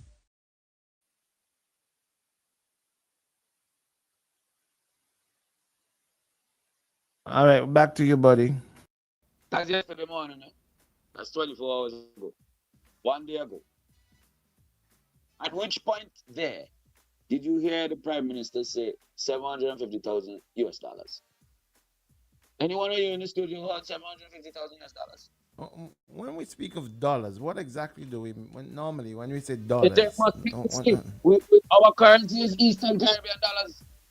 If we need to specify a different currency, we specify a different currency. That's why when the Prime Minister speak and he say TT dollars, you might as well be having monopoly money. That's why he says TT dollars. Okay, so you're making the correction that it's not US dollars. It's not US dollars. You're saying. But Jomo, 750,000 EC and 750,000 US is two completely different things. And Jomo knows it. That's why he come this morning to scream every time he says it. He says US dollars, US. And he knows he's lying. I mean, gosh, I don't want to become a 70-year-old man screaming for attention like this. To have to lie like this blatantly and competing with the young people when the young people have technology that could prove you wrong in seconds. I mean, he's hoping he's still stuck in 2005. He's hoping that nobody would go back and listen back, or nobody heard clearly. But you could go back on the live and pick that out in seconds. Hang on. There's some persons who are saying that it came across a bit low. All right, so do you mind play if it's play it back because Shady had to make some adjustments. Yeah, Shady made some adjustments. How much is this tournament festival is going to cost the taxpayers of the country? I don't have the final number, but it would be, I would think, in the region of about $750,000. I'm giving you a back of the envelope number because I had seen last week at cabinet a number provided by the committee. Of course, some of that would relate to some numbers where you may get some in-kind stuff, so that may take care of some of the expenses. Now, the concert in the one family concert in 2023, year before, as we had explained, that number was in the region of $500,000. Back over to you, buddy. Thank you. So as I was saying, Big, $750,000 US dollars is almost 2.8 million easy. Isn't there a clear difference there? You tell me. Isn't there a clear difference between 750,000 EC and 750,000 US? That's almost $2.8 million. That's what he's talking about. But he knows he's lying. If we either have one or two things here at play. We either have a man who hears the Prime Minister speak, hears the number, and doesn't hear it properly, intends to base his entire argument the very next day, 24 hours later, which is enough time to check and verify on that figure, but refuses or fails to verify what he heard. Or a man who hears clearly, understands clearly, and refuses to be truthful. And I, knowing Jomo, knowing how he loves to lie, knowing how he loves attention, and how he will stoop to any low level to get that attention that he wants, that he so craves, I would say it's the latter. And so you base a whole half an hour on radio this morning on a lie. And people know you lie. And it's easy to prove that you lie. That is why you always lose with Vincentian people, because you lie.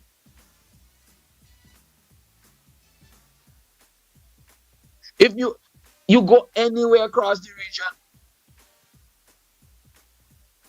anywhere, any destination, when they're having festivals, they spend money on the festivals. $750,000 is not a big set of money to be talking about, oh, you can't pay this and you can't pay that. Who can't pay? Everybody's getting the money.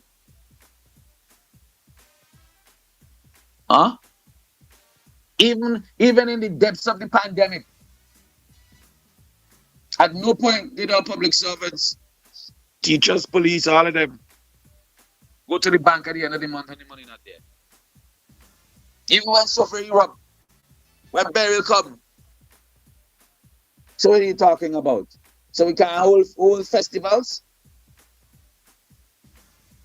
And you come on to rant and scream? 750,000 US. You come on, get a life, man. If you feel like the technology has left you behind, which clearly it has. And these are the kind of people who like to talk about Ralph Hole. I mean, it's laughable. My daughter who's not a teenager yet, could go on this live and cut it out in 2 minutes. She will laugh at you. Like, why this man so lie? Come to base a whole argument on this thing and rant and carry on. The Prime Minister clearly says it's going to be in the region of $750,000. And he clearly said, I don't know why Jomo come up with, oh, you just pick a number from somewhere, some random number. The Prime Minister clearly explained this $750,000 is based on the figures that we have seen so far from the committee.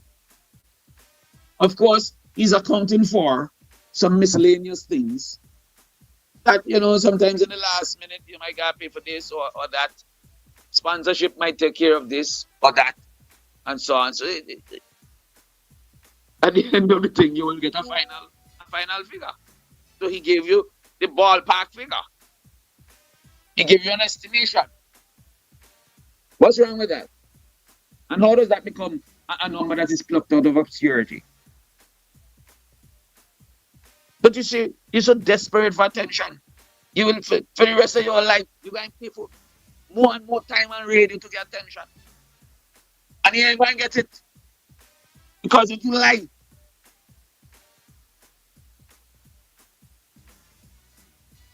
By the way, this morning, I don't know Joe. This morning, I hold you on with Ian Marshall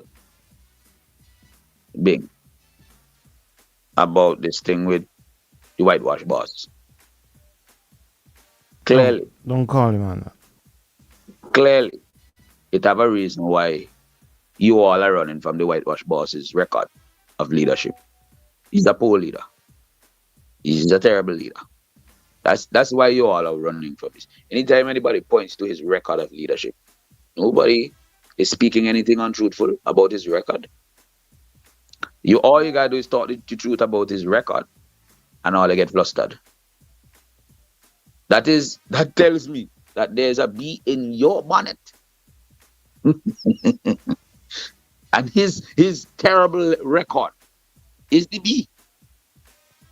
But I don't know if you could call it a B or a B plus or a B minus. I don't know if you could call it a B plus, a B minus. That is an F.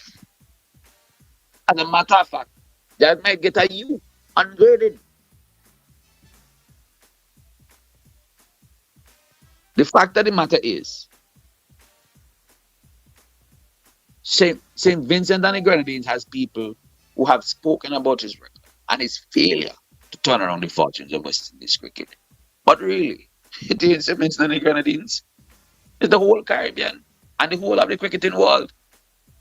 And I tell you again, go on to Cricket West Indies Facebook page, West Indies Cricket Facebook page, and look at the comments that are coming from people in as far as Pakistan and Afghanistan, people in the UK. Those people have nothing to do with politics. The reason why you all are thinking it's politics in St. Vincent and the Grenadines is because whitewash has injected politics into cricket. That's it. If you were not a politician, nobody would be saying it's politics.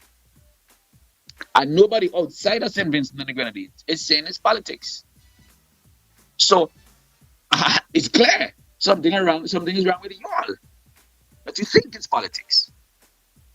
Because when Brian Lara makes his statement, when Carl Hooper makes his statement, when Sir Andy Roberts makes this statement, none of them have anything to do with politics in St. Vincent and the Grenadines. You think any of them care? Surely they care about cricket and they care about West Indies cricket. And these people have sweat and bled for West Indies cricket. They have a right to care. And they have a right to say what they want. They have a right to call it as they see it. And if they see that we need a new direction at the helm of West Indies cricket, they have a right to state it. It's here you all with your myopia. Jomo is the chief of myopia. Oh, it's all politics. Really? The whole Caribbean is under the spell of Ralph Gonsalves. This is the kind of nonsense that y'all talk. This kind of nonsense y'all talk in this country. Why people just be laughing at all you in the world. The whole world. Omg in Afghanistan. Is Ralph sending to say so. I mean, the truth of the matter is, the man does not have a good record.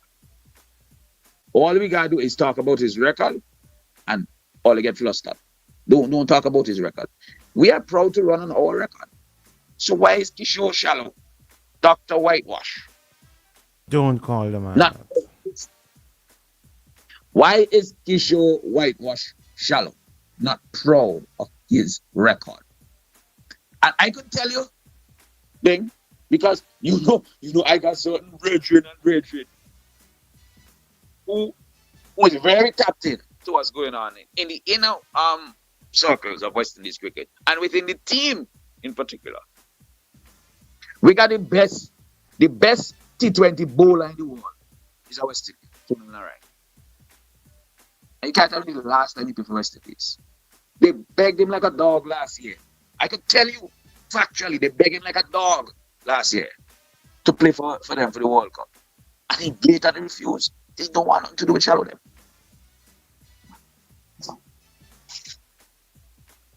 The others, the best T20 batsman in the world, and these are young men. At 29 years old, Nicholas Puran resigned a few weeks ago. Retire. And it's because, I could tell you, it's because he don't want nothing to do with shallow them.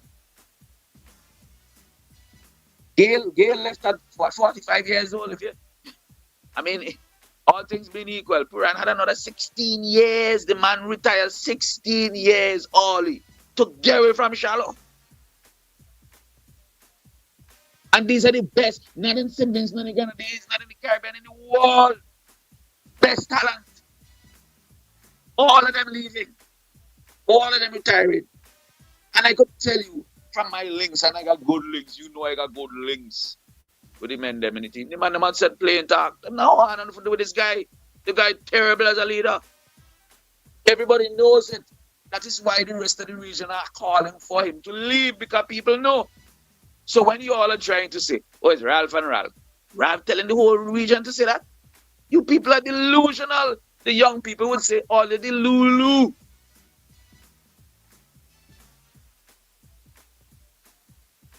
And see how Marshall put it? Well, this morning, put it perfectly. He's the head. He's implemented policies. The policies have caused West Indies cricket to go from bad to worse. We hit rock bottom. Yes, we used to lose, but we used to win too. We're now with nothing with shallow. If West Indies cricket cannot win with shallow, you think not Leeward will win with shallow? That's the reason why you all want to run from whitewashes. Legacy of whitewash. But whitewash means you can't win, you lose everything. And we've been getting whitewashed all the time, consecutively. We used to win before. We never used to lose everything. Never, ever, never. We have never been here. That's why you want to run away from his legacy. But I got rest there for this morning. You have any questions to anybody? Certainly. Yeah. You said that the budget, according to Prime Minister Gonzalez, said a back of the hand envelope. I don't know what does that mean, back of the envelope. What does that mean? I already explained that already, man. If you've not been listening, I ain't going to go. No, you don't know. You just don't want to tell me. Well, I just explained that to me. Back of the envelope. What does that mean? I really don't know. Maybe I missed it. Shady, you want to play that again? Maybe I missed it. I missed it. Because PM went on to explain that is based on the figures that was given to him. Okay. The figures that were provided from the committee so far. And of course, it will be finalized when you finish. Because there'll be some miscellaneous things that you have to factor in. It might be more, it might be less. Okay. Because we have sponsorship, of course. Okay. And you said that you said that figure is in EC dollars, not US dollars, correct? But of course, it's EC dollars. All right. So the stipend, the quote unquote stipend that the overseas players are coming in, they will be paid in EC dollars? Well, I don't know. We'll pay them in whichever currency. Probably US, but maybe, if you're coming from Barbados, they might want it in Bajan dollars.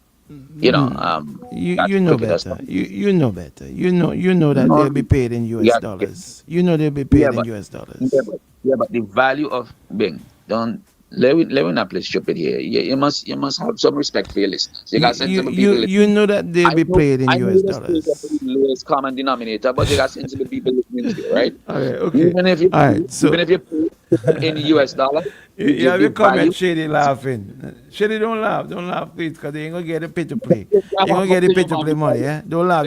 I needed to get the pay to play money because I want to buy something for me to eat this morning because I had breakfast. Yeah. Watch me. Yeah. I'm encouraging people to go in. I want people to go to the cricket. I want people to. I want people to go to the cricket.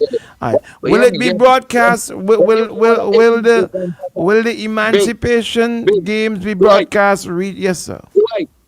Dwight, when you order a vehicle from Japan, you pay them in US dollars.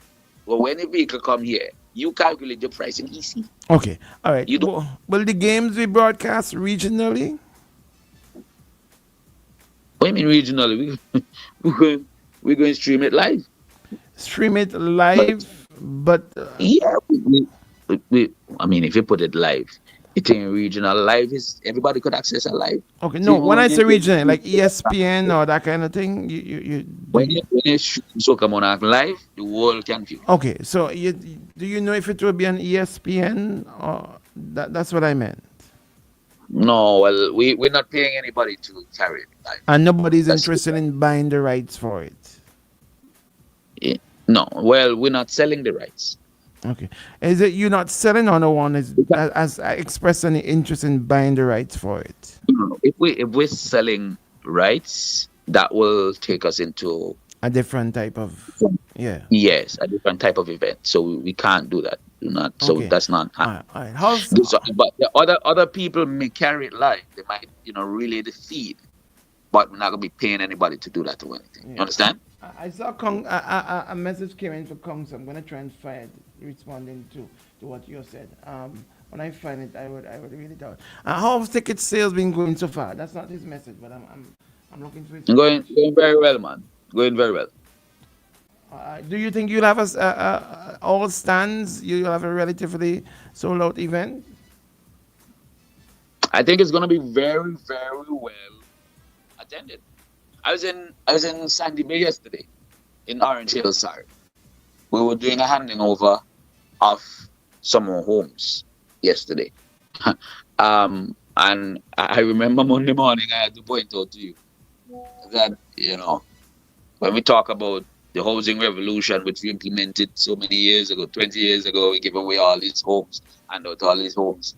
I had to point it out that the reason why we talk about it is because we got to show it's not now. It's a long time we're doing this, and we still continue to do it, which means labor is working. Labor continues to work. So yesterday we were handing over some more homes out there in Orange Hill, and I was cheering. And I just brought up the cricket. I said, anybody going cricket, you should have heard the response. Everybody say, yeah, boy, cricket. Cricket is Orange Hill and Sandy Bay coming down. Cricket is it. Cricket is it. We're gonna have a great response. All right. I didn't find Council's message, but I want to read. I want to read some other messages. Well, at least a couple. Someone says, "I'm in the hospital. It's raining.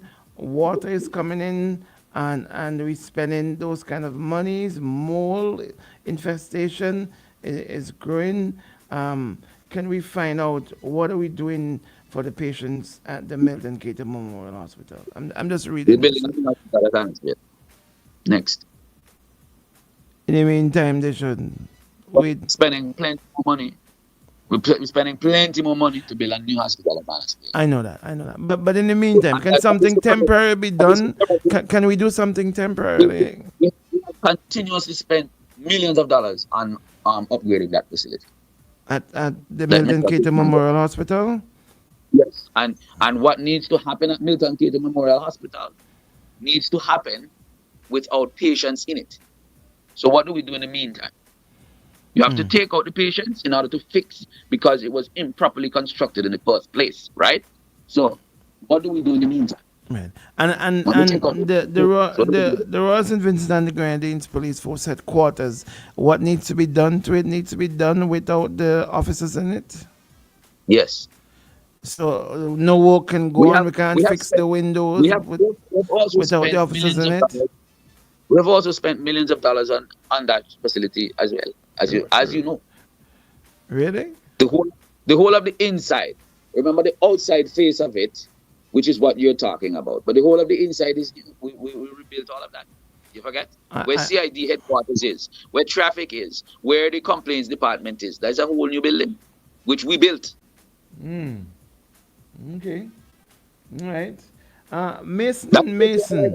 You said, was it you or Council who spoke about? Mason. You said something. Guys, no got something in the crowd against Mason, because apparently everybody who says anything. Where do we stand now, through your eyes, having? Ralph, this is the kind of thing we get from a big man like Jumo, you know. All right. So you think that Mason is in agreement with Dr. Gonsalves, Prime Minister Gonsalves? I can't tell you whether or not he's in agreement with anybody. Okay. He has a right to stay. Would you listen to me? Mason has a right, having been around cricket and his contribution to cricket. over the years, let's be real, as a West Indian, he got more right than Jomo to make his criticism and to say what he wants to say. Right. All right. So when he says this, what do you say? Hold on, hang on, just listen, please.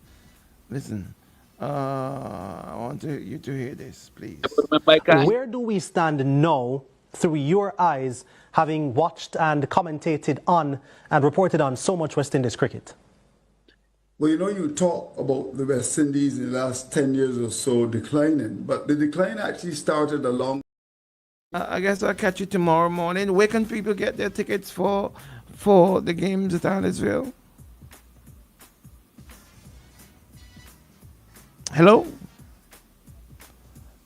Yeah, he's there still. I guess I don't know if he's hearing me or if he's having problem. Yeah. Where can persons get tickets?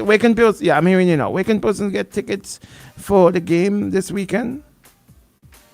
I saw the flyer. There's a number of locations, but I can't remember all of them now. Let me see. Hold on. Let me see if I could find it.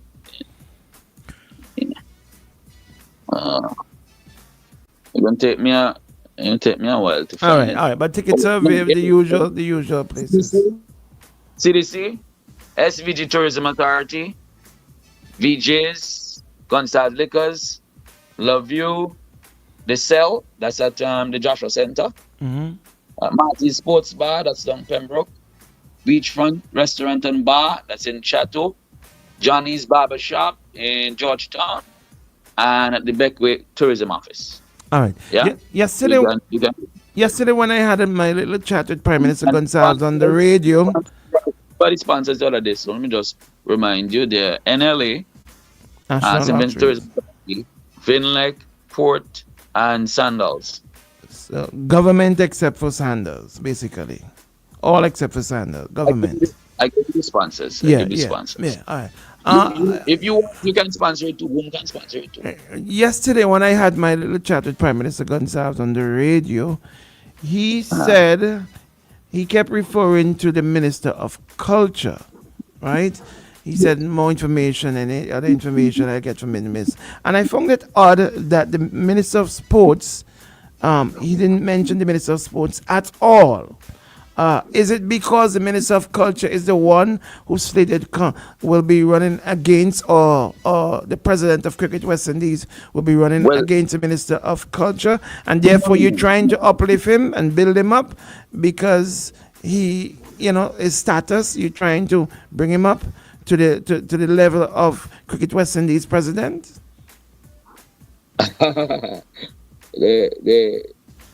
Right now, the Cricket West Indies president is at the lowest level it's ever been in history. So I don't know who wants to come up to that level. I'm sorry. Then I got much people in the region, or indeed I may say. But why are you saying this though? But why you keep saying this? Because it's true. People are commenting around the region. Why you keep blaming? Why you keep blaming the president? Okay, so we should blame Prime Minister Gonzales for should we blame Prime Minister Gonzales for when the sanitation workers down their brooms?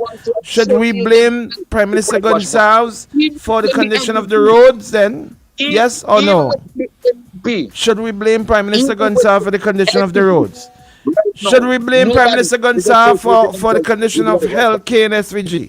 Should we blame Prime Minister Gonzales for crimes that are taking place in SVG? So let me answer your question. The Emancipation Cricket Festival, and it's a festival, which involves other things as well as cricket, is a festival which falls on the Ministry of Culture. It is a part of the Emancipation Month of Activities celebration, which is spearheaded and carried out by the Ministry of Culture. You won't know why this is so difficult for you all to understand. Yes, it involves sports, and for that, there'll be some level of cooperation between the Minister of Sports, who is also the Minister of Housing, and who has a lot dealing with in that regard. But because it's a cultural festival, it really and truly falls under the ambit of the Ministry of Culture. Okay, thank you. Thank you for explaining that. I appreciate that because I was wondering. Okay, now, as to the blame responsibility going to Cricket West Indies President Dr. Kishore Shallow, should we look at it in the same way as the blame responsibility to Prime Minister Gonsalves for the way our crime is going, for the condition of our roads, for the condition of yeah, but will you shut up and listen to me? And let me finish. Should we then blame Prime Minister Gonsalves for the condition of our roads? Do we expect Prime Minister Gonsalves to go out in the road and take help with shovel and fork and pick and fix the roads? Do we expect Prime Minister Gonsalves to go down to the hospital himself personally and help to make up the beds and make sure that there are proper cleaning materials in the hospital? Should we expect Prime Minister Gonsalves then also to do all of the things that persons are complaining of in the country?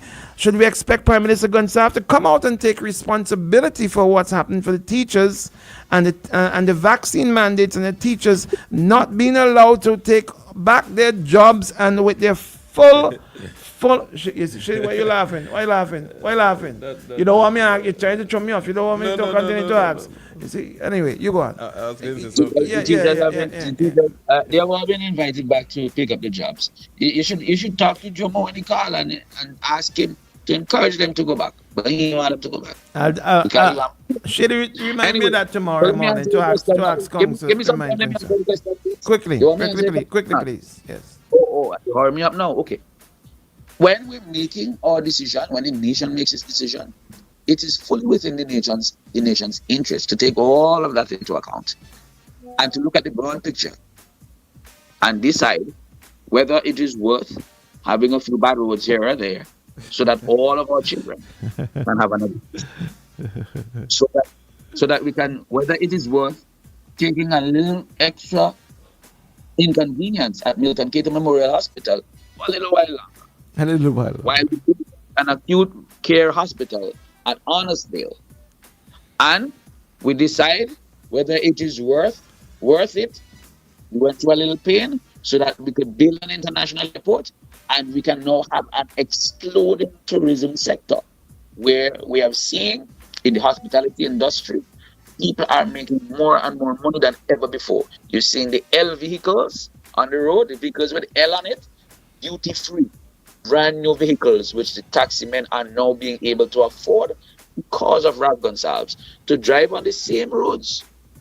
They're driving on the same roads. Thank you. The taxi men are saying, well, it's a trade-off, right? It's a trade-off. The problem Rush Boss is when we look at his record, we now win nothing. And should Prime Minister Ralph Gonsalves go over to the port and pick up a shovel and whatever needed to dive into the water to help fix the declutching? I think Prime Minister should go down and do some declutching at the port as well too. Because he's Prime Minister and he should take responsibility. I can't wait until I get back my full strength to go at you and go at you really hard. You know, you and others like to talk about who's responsible, but you don't like to look in the mirror. Why not you look into the mirror? Why all in looking into all the mirror? All the people in other people's bowl. Peep in your own bowl now. Why don't you peep in your own bowl? You're looking into shallow mirror. You're looking into shallow bowl, but you don't see anything wrong. Shallow is a leader. Prime Minister Gonsalves is a leader. We have issues in our country that needs to deal with, but you don't want to talk about the issues that need to be dealt with, and you don't want to put the responsibility at the foot of the leader of our country. But Shallow, my brother, I love you, my brother. From his record. Lose. Next week, buddy, come. I'm bringing the fight to you because I should be okay by next week. I come in full, all pistons firing next week, buddy. Tell me, what Lyndon Bifit, Vibes Cartel money? I was telling you guys this morning, man. Yeah, my brother. let me, brother. Whatever me know. Listen. I know this. I will pay for my $10 ticket, okay? And I'm buying two. I'm buying two, one for me and one for Shallow. I'm buying one for Shallow as well too, because all your wicked, bad-minded hypocrites, you're the bad-minded people. The president of Cricket West Indies, you all will not even send him an invitation. Look at you all. You're going to hell in a basket. You all will not even send an invitation to send. And it doesn't matter whether he wants or not. Send it to him. Send it to him. It doesn't matter whether he wants. He should be afforded. He should be afforded that he decide he don't want to go. Send it to him still. Protocol. The government, the Ministry of Foreign Affairs of the Protocol Department. Send it to him. But no, it's bad-mindedness and all the tail. Bad-mindedness and bad-mindedness is what's going to kill all you. I love you, my brother. It doesn't matter.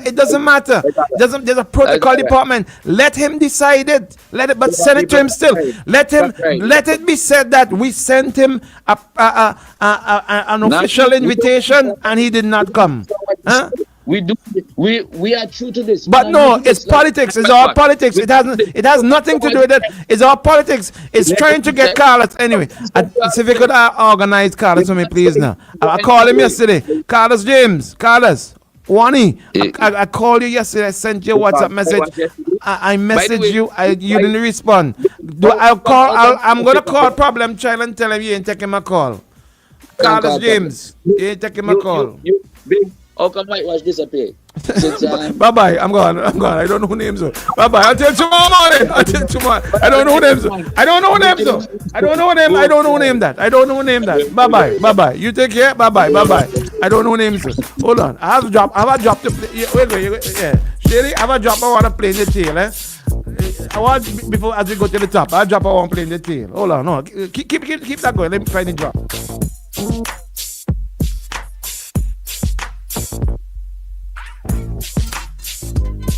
Since you want to lay everything at the feet of Dr. Shallow, let me drop this for you.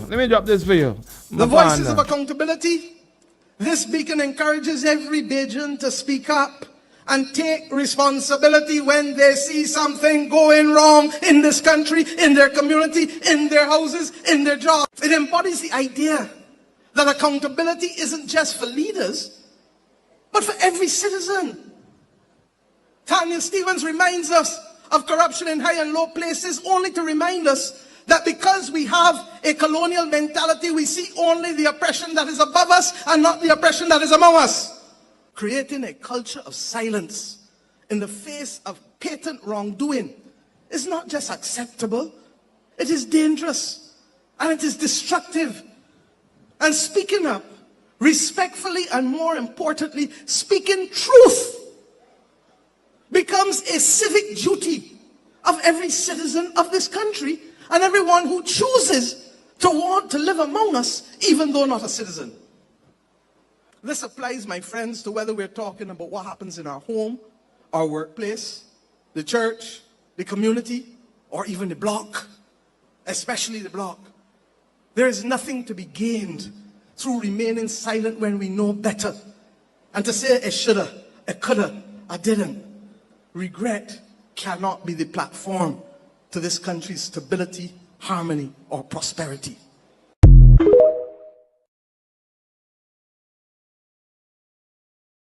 We gotta go out and still support the cricket, all right? We gotta support. We can't say on one hand we need to support our local cricketers and not go to the game. No matter your politics, no matter how you feel, it treating Shallow. You know the worthless, and you know these disgusting people already, the worthless, and the whole objective of this thing is to get a Shallow and to get him down. But still, go out and support the local cricketers. We gotta do it. Let's all go out and support the local cricketers. Take me to the top, Shady. Come back. I got something really, really stinging to come back with. Listen, something that's really, really good. Don't you move a muscle. Shady, take me to the top and let's go. The time is 9 a.m. This time check is brought to you by Simply Natural Coconut Oil. Proudly distributed by Facey Trading, SVG Limited. Wake up with the real Badman Bing and DJ Shady. tell me how me youth fi survive. How me fi send him go school in this time if me don't make money? Politician come on TV, I show with this big pretty smile. Nothing no funny. Look on the life we living. Look on the life we living. Look on the life we living. Is a better way we seeking. Look on the life we living. Look on the life we living. Look on the life we living. Nothing no funny. Me have to hide from the landlord because me owe about 4 months rent. Weekend a come, me no have a red cent. Cry me cry when me hear my son say, Daddy, can you please buy me a Nike here? And the little money when me have don't spend. The last grand me have me pay the lights, but rather commission cut me pipe again. The garrison need a better way and a better life. We pick it. Society, please don't condemn the ghetto to hell. Just look on the life we living. Look on the life we living. Look on the life we living. It's a better way we seeking. Look on the life we living. Look on the life we living. Look on the life we living. Nothing no funny. Be good. This is a prayer to the Father. Guide my steps as you sit on your throne. Show me the way to get me food and me water. And do not make me grudge and body feed them own. Only for people make bad mind take them over. Cause them a try to face it all alone. So me a call for the strength of the Father to help me to work for me own. Keep bad mind out of my heart. Keep negative out of my thoughts. Me know I say it easy to pray the wrong way. So Jaja please guide me every day. Keep bad mind out of my heart. Keep negative out of my thoughts. Most I bless me, yeah. Copyrights. All when the wicked are come with them words, still I give thanks and praise. All when me never have my foot on me plate, me never put a gun on me waist. All when the wicked them come with them words, still I give thanks and praise. All when me never have my foot on me plate, me never put a gun on me waist. As poor as I am, I've got my ambition. Keep my distance from war and contention. I might not be rich, but I sure got stars. Got some good friends, but still some who hate me. Tell their lies and still that don't wake me. The joy that's inside brings out my healthy smile. Try if you want, can't stop me. Lie if you want, still won't move me. Won't move me, no, won't move me at all. Alright, well, we're gonna take your calls right now. I know that there are persons who wanna get in. Shady's the star in here this morning, so you know this. And he's above and below, like, you know, because he's getting paid to play. You know what I mean? You know, like Lotto. Let's see if we got my partner. Good morning, buddy. Good morning. Good morning. Good morning. Good morning. So how are you? How are you, sir? I'm good, man. Oh, I'm trying, buddy. I'm trying. Well, we hear the figure. We heard the figure. What's the figure? How much percent you getting, Shady? Yeah, how much you getting? Bing, how much you think Shady getting? Shady gets paid well. Nothing close to 30-something thousand US for sure. Who getting 30-something thousand US? Kenson. Oh, Kenson, they don't pay you? Bing. Kenson, I don't know. They don't pay you? Oh, there's pay what? You know, there's a back of the hand envelope. You don't get your back of the hand envelope, Kenson. Come on, you know you can tell us. Kenson, you know you can tell us. You already got your back of the hand envelope already. You know, if I got that, you wouldn't have been here asking. You would have heard. No, but you, me trust you. You remember you come from the same place as the man,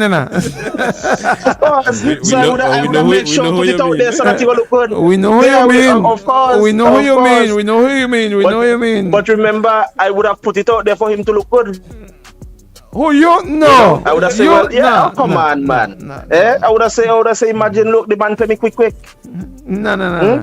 The court has awarded, in case you wondering what the hell these guys are going on. The court has, Kenson won his case. He went to court for what took place. I brought a case against the state. Would you let me finish, please? Because you ain't going to change the figure. Thank you. I don't want you to change the figure, right?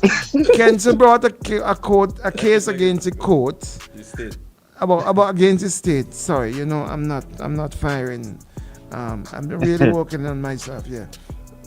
And the court has awarded Kenson a back of the hand figure, which means that we don't know the real figure, but minimum 30-something thousand US dollars. It has to be a lot. That's why government didn't pay. Yeah. And Kenson, either he got paid and he trying to be chinxes, or they ain't paying yet. The government still trying to raise enough taxes to pay Kenson, but he will be paid soon from the money is collected at the game. Money is collected at the game from the charity. Here's the thing being. Yes, buddy. Is that just like how almost all government entities could be the one sponsoring the tournament? You could be a sponsor? They could put in something and sponsor and sponsor and give me my money. What do you think about that? No. You can pay from that money. You can pay from the money. What do you think about that? If people could be coming in and getting stipends, you could get a little stipend too. I mean, come on. And here's the thing: plenty of the stipend, way bigger than what belongs to me. Well, I found that out recently. I found that when you put all together, I found out, boy, can't seem looking too good at all, boy. I'm telling you. So here's the thing being, we're going to talk leadership this morning. Yep. We're going to talk leadership. Let's go. The issue is that so many, and the people like Candyman and others, have grown so accustomed to Ralph's style of leadership that they think that every other leader should be Ralph. They're so accustomed to having no liberal voice, no democratic voice, that they think everything runs the same. Now, it is interesting that they're saying everybody wants Shallow out. Shallow is not a leader, this, that. But interestingly, and I'm going to remind you of something. Interestingly, Shallow was put back as leader without anybody contesting against him. And when you listen to the very people on the board and who are there, they tell you it is the best that they've got. It is the best that they've gotten. So even Shallow, quote unquote, at his worst, as Candyman said, is still way better than Carlos. So just imagine that. Shallow at his worst, as Candyman says, is still way better than Carlos. No, the thing is that you remember that the very Candyman said that nobody else wanted the position. You remember that? You remember he said that right here and boom? Candyman said that here and boom. But I'm not here to really talk shallow and support this morning. I'm here to talk leadership. And we're going to go on the premise that has been put out by Labour and its mouthpieces. Leadership. Candyman mentioned a very powerful word this morning. And that word is policy. Now, policies are what are made by whichever government, whichever entity is in the lead are governing. So we have the right now to say, we can safely say that the policies of Labour and Ralph over the years have brought St. Vincent down into the doldrums.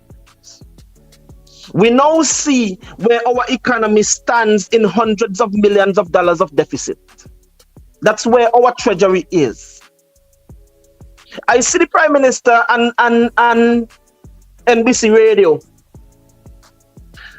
And NBC Radio put a piece out on Facebook stating, listen to this, that somehow, even with the rising cost of gas, listen to this carefully, inflation has gone down. Listen again. Even with the cost of gas going up, inflation has gone down. You see how foolish that these people think Vincentians are. Inflation simply means that you don't prices gone up basically. Prices go up. Yeah, prices go up. And people are seeing it. So you have prices going up, but you're telling me that things are not inflated. The cost of things have gone up. The cost of living in St. Vincent has gone up over the years. They like to go back in history. Check the cost of living from 1999. I'm not going to go back to our 95. To now, it has quadrupled or even more. And the sweet thing is that every single day, you will hear Vincentians complain. And I say sweet thing because at the end of the day, these are the very people who come back and tell you, especially the pundits, the blind supporters who party and leadership want more than their very lives. Because the Prime Minister had said that they did a poll and they say leadership is more important than healthcare. And they are right, because that is why the government has Vincentians doing what they do. Them, you listen to Candyman again, and this is the second time he has said it. Basically, bear your grinds until the new hospital bill. So if it takes 10 years, continue to take the mole, continue to take the leakage, continue to take that you don't have medication in the hospital and the clinics. Take that until the new hospital bill. But I always say, you have a new hospital with the same system, nothing is going to change. You just only get a shiny new building. It's like taking an old engine that knock and could hardly go and put a new shell on it, a new bright shiny 2020-22 shell on it, and a 1958 engine. It is still a 1958 car. And so I want people to understand that when it comes to leadership, Ralph Gonsalves now is to be held, because he himself said they are his policies. You remember when he said, if he know of anybody who go against his policies, he never said the policy of the government. He said his policies, they go against his policies. Even if it's the day of elections, he will go after them. His policies. So we're not supposed to hold Ralph responsible for his ministry of security, when we have seen year on year the crime situation, and not just crime overall, but homicides and support going up year after year on year in St. Vincent. Who are we supposed to hold responsible? Not Ralph Gonsalves and his ministry. Well, Ralph Gonsalves, because he heads his ministry and heads the government. Who are we supposed to blame? With all of the drugs that we saw coming to St. Vincent, who are we supposed to blame? Not Ralph. When Ralph Gonsalves stood up and he said that he reopened a marketing board and then he sold it to Massey. He said he brought them in to shut down the very supermarkets that are already here, the local ones. And I'll tell you that Ralph Gonsalves, Labour and Candyman and them love all you. Eh? Labour supporters now are seeing the light. Only the pundits and the ones that decide to go blindly do not see the truth. And I talk to a lot of people, and you should know that thing. I talk to a lot of people. Now the issue is, now the Prime Minister himself is coming back now, because apparently he can't get what he wants out of Massey. So Massey is now the worst thing that he himself brought here. He himself opened the gate for them to come. Yeah? Because in his mind, he wanted to destroy those that he think are not supportive of him. You see it? That is the place where we stand. Okay, let us start leadership and let us start policy. It's the policy of this government that has farmers like nobody's in this country now. Yeah, it's the policies of this government that have St. Vincent can't feed itself. It was the policy of this government that we sell out all the cattle wholesale and send them Grenada. Instead of looking for a market, you think it's now they promise us an arbor? You feel it's now? Eh? But guess what? Up to now you can't see that. Yeah? Because here we're going on.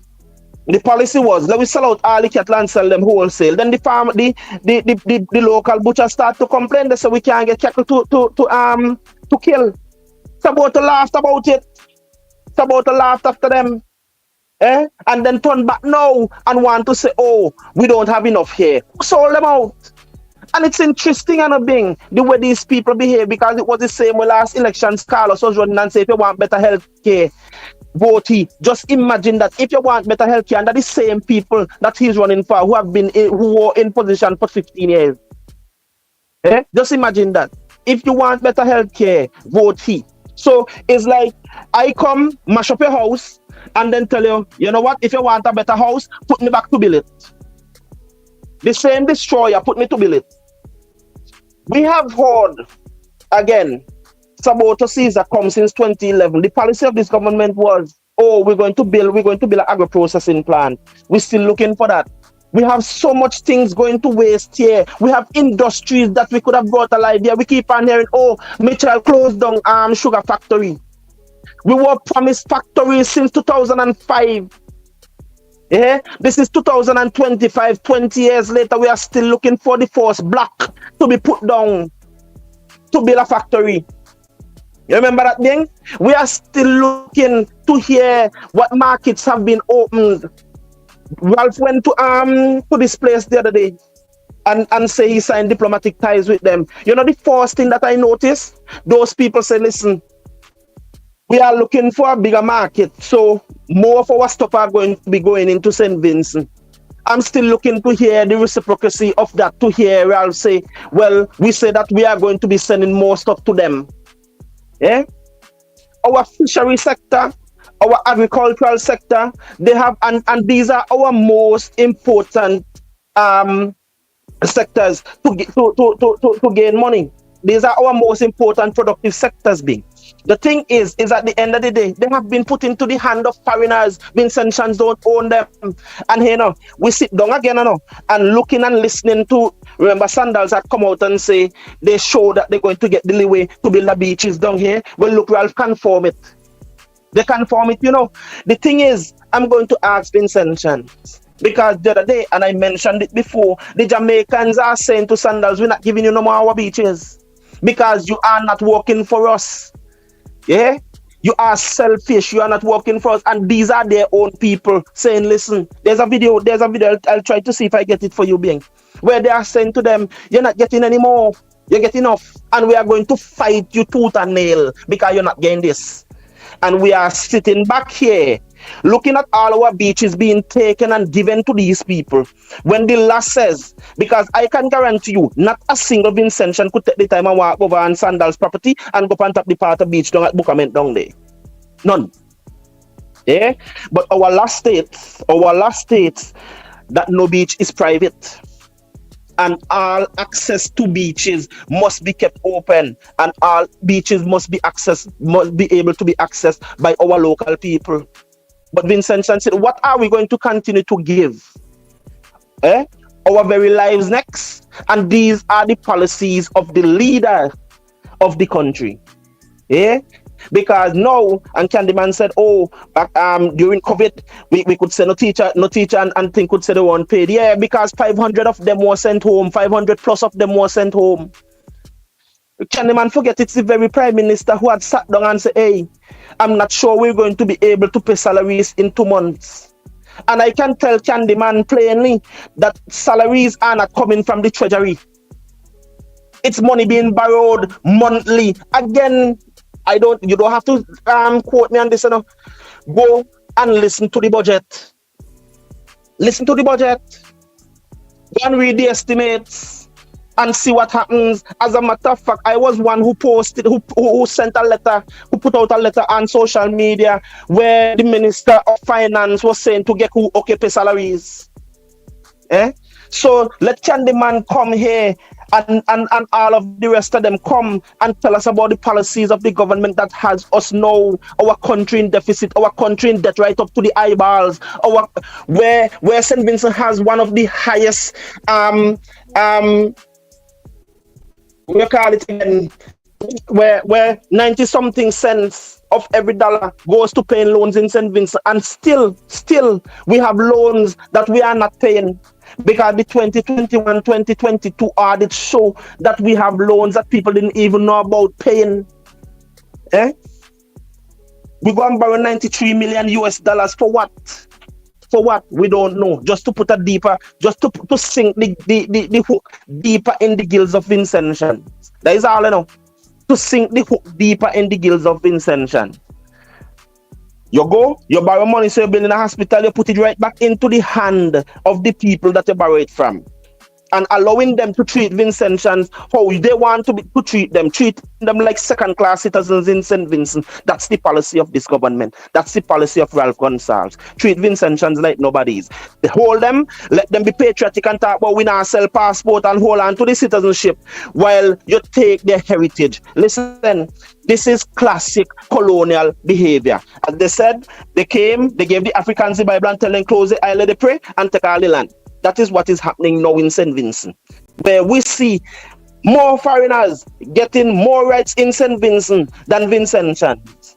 That's the policy of this government. Where we see food insecurity is the biggest thing in St. Vincent, policy of the government of St. Vincent. Where we see security, where we see crime spiraling out of control, that's the policy of this government. Where we see our industries being given away, while we get nothing in the treasury and taxes being raised on you every day, a new tax. You see the raising gas? That's not from the the retailers. That is from the government, another form of tax, lashing your tail. Go to the port. You can't pay for your stuff for them to bring them in. In Jamaica, anything under $100 up to $100 come in duty free. Not here though. You have to they put on an extra 1 percentage point, which is 20% at the time for you to pay. That's the policy and legacy of this government. So Vincent Shan, when you go to the polls, remember that you want a future for your children. Remember that you don't only want to hold on to the passport, which is a bunch of paper, and your land, your legacy, and your children's future is being given away for pennies, for nothing at all, where you yourself have to turn back and pay higher taxes to maintain the country when you should be living better. Remember these things when you go to the polls. This is the legacy and policy and the style of leadership of the ULP in government. Have a good one day.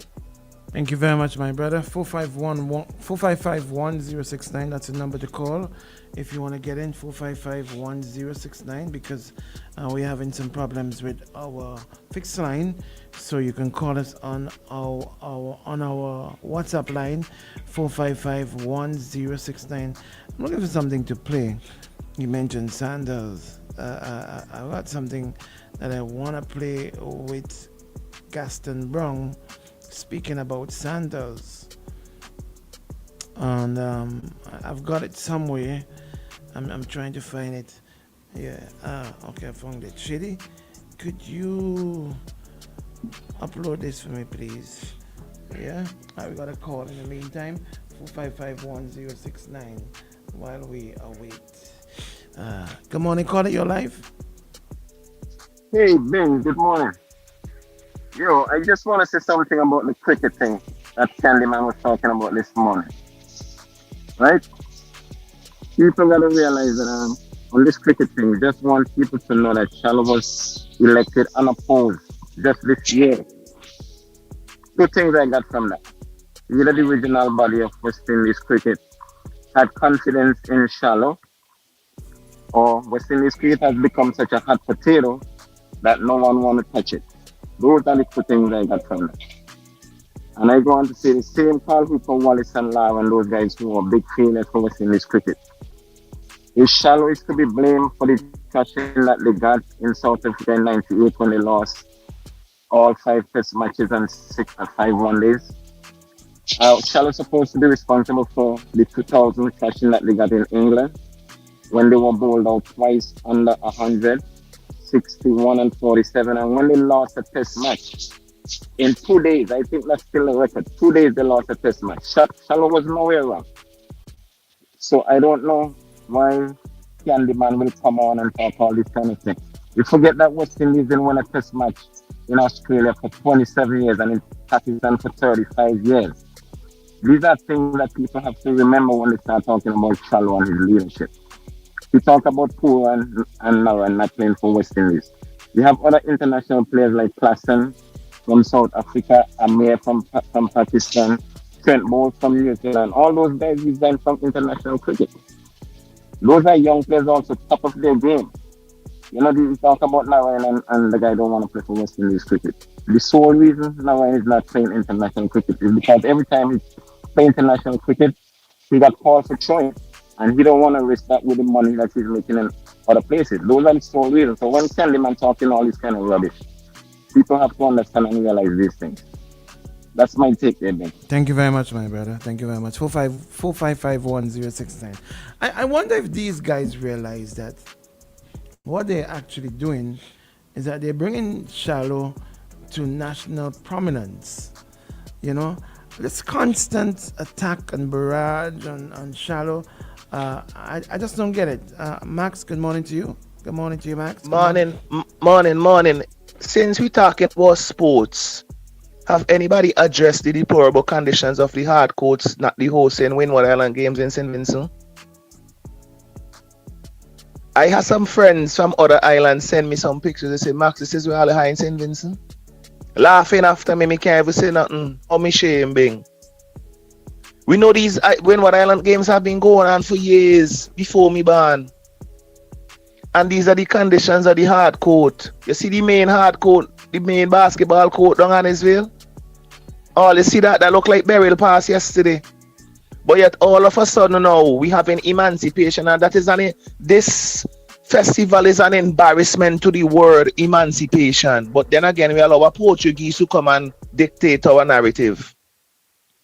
Them there was the first people, the king give orders to allow them to come and slave Africans, and and right now they are slaving us mentally.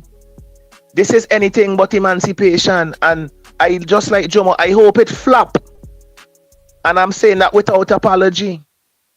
And then you have Sabato now talking about Vincentians, young Vincentians must prepare themselves to become millionaires before the age of 30. Which Vincentian, could do that thing? Which business thing, could do that in 10 years? Make $1 million in 10 years based off the economy of St. Vincent and the Grenadines. These people are so far from reality, so far out of touch that they can't even grasp the reality. But Vincentians time finally wake up and I finally put back labor, all the deserved labor for the next 100,000 million years. Meanwhile, Sandals acquire Black Sand Beach for nothing. But I ain't gonna talk about that though. I go sit down and talk about Shallow, and with Shallow doing and with Shallow not doing. But today we talk about Shallow, tomorrow Sandals get richer, the rich get richer. Another white man with a Caribbean accent, still a colonializer in my eyes. Big up myself here later. Thank you, my brother. I know that we are emotional and we feel passionate about this issue with cricket and the politics of the cricket and the way that we're treating, not we, that the ULP, the government have treated Dr. Shallow, and with the blame game and saying that it is because of him why West Indies cricket is at its lowest point. And I get all of that. I know and I get it and I understand all of that. But let us not use that to let the young men of St. Vincent and the Grenadines who are playing in the emancipation cricket have a chance to shine. Please, let us not use that as an opportunity. Let's don't bring the politics on the screen, on the playing field, please. Because I know of a particular young man who said to me, "Bing boy, I am so excited." Apparently, he got selected to one of the team. He's so excited. He came to me and asked me for some. Well, he didn't say sponsorship, contribution, and he's so excited. Let us not use that. Let us not use what is going on, what the government and what ULP is doing to try and bring down Shallow, to bring down and have that in return, bring down the young men in St. Vincent who wants to play cricket. Instead, let us use it to uplift the young men who want to play cricket and who see themselves as the next Brian Lara or Chris Gale and the next Puran. Let us give them that opportunity. And that's why I'm saying let us support the cricket. Because when we are all in the stands, supporting, cheering, whatever, enjoying the game, we're not studying. I don't think we'll be studying, them bad-minded people, especially that bad-minded short one, we name the short one, Candyman, who calling Dr. Shallow, Dr. Whitewash. Please, okay? Please. We know the circumstances under which this is happening. We know that it's all political. But let's don't give in to them. Let's don't give in to their political mess. Let's don't do that, because when we say that we are boycotting and all that, we're giving in to their political mess. Let's don't do that. Let's take another call. Caller, you're live. Good morning. Thank you very much. Thank you very much, my brother. I am lying here listening to all of this, and I'm wondering if this is real. Is this real? Is all of this nonsense I'm here, is it for real? Or is this a reflection on good governance of St. Vincent and Grenadines? Is this an example to the rest of the world? Is St. Vincent and Grenadines the best run country? Well, before I say the world in the Caribbean, is it the best run country? Or are they making asses of people in this country? Those who are administering this country. I am just, words are running out of words. Because I don't even think this need any attention. Really and truly, I thought by now, in the year 2025, we would have been more advanced in terms of our mentality.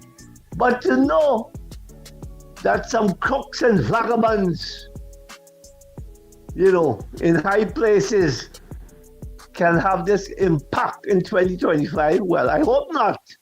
But could be talking such nonsense. I hope.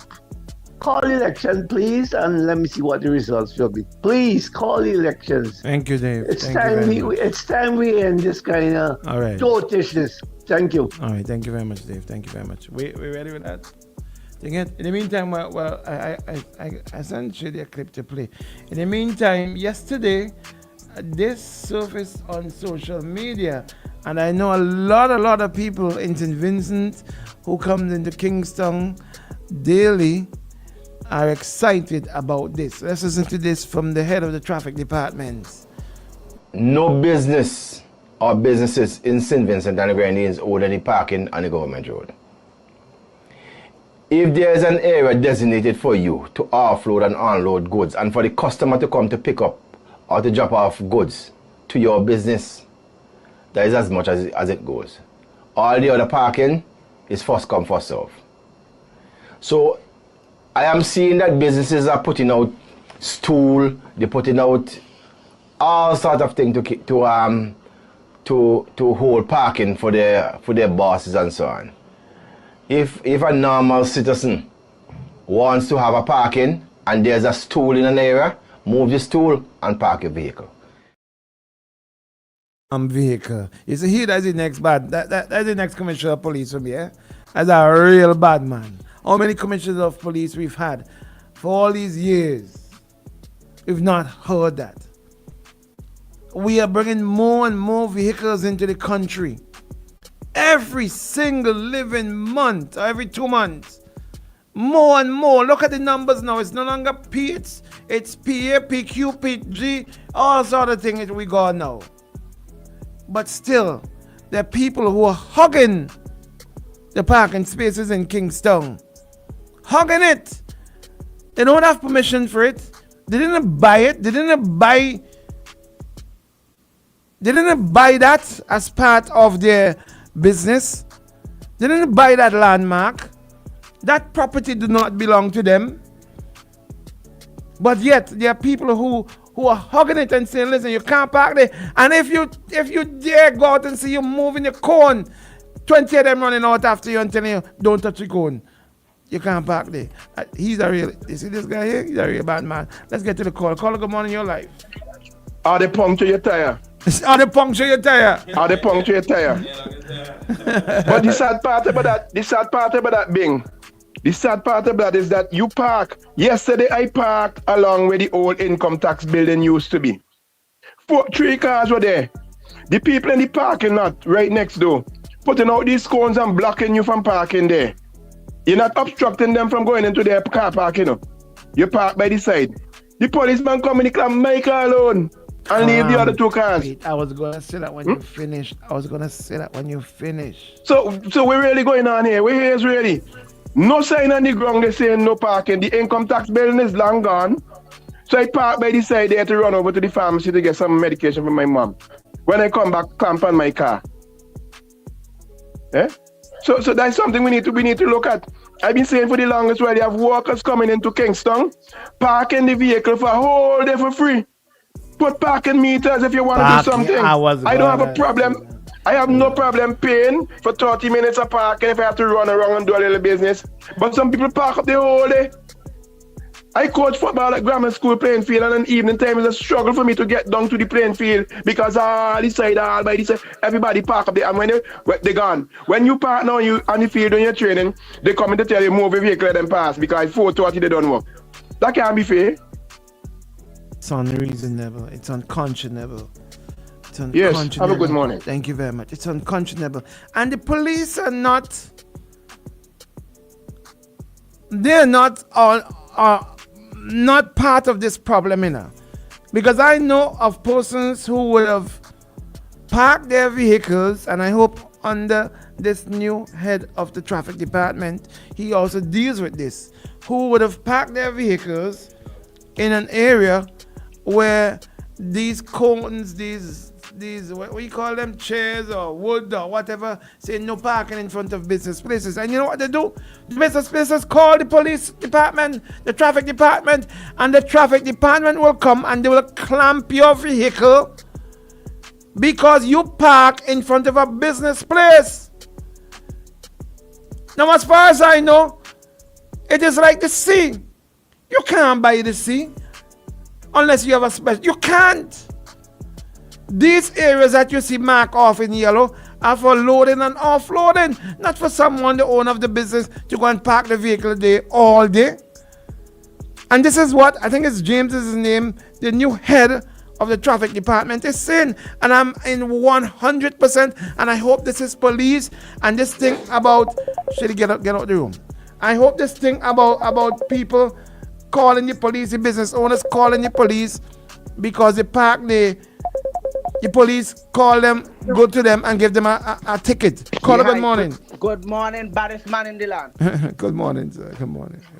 Now, cricket first. Candy, whatever his last name is, he knows absolutely nothing about cricket.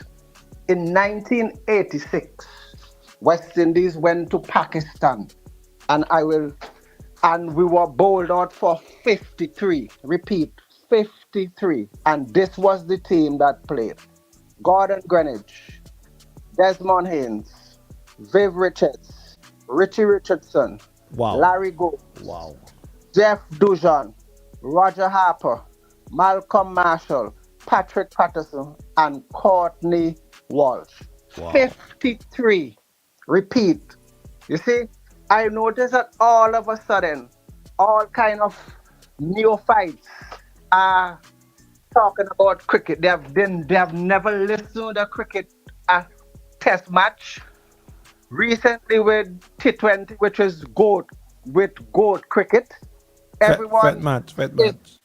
Everyone is now a cricket pundit, including misfits like Sion and Candy, whatever her whatever her No, name no, is. no, no, no, no, Okay, no, no, sorry. no, no, My no. apologies there. Sorry about that. Whatever his name is.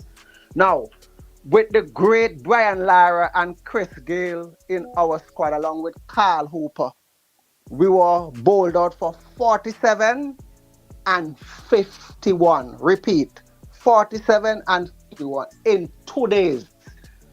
People do not remember because, first of all, they have not been cricket fans. So they do not know what they are speaking about. Our PM was the chairperson of the Prime Ministerial Subcommittee on Cricket. Advisory From committee. 20, Are you? And right. seriously, he said nothing. Ben not only said he did not do anything from 2016 to 2023. And during that time, the West Indies won the three T20 tournaments in 1 year. That's a record that has not been touched yet. We won the men, the women, and the under 19. And what did Ralph do? He did not do anything. No honor for anyone. And listen carefully, public. Gideon Pope and Obed McCoy were part of the under 19 team. There was no VIP welcome for them when they came back, etc. He did not do anything for them. Now, his big problem is the little black boy from Coles Hill by the name of Kishore Nailing Kish Shallow.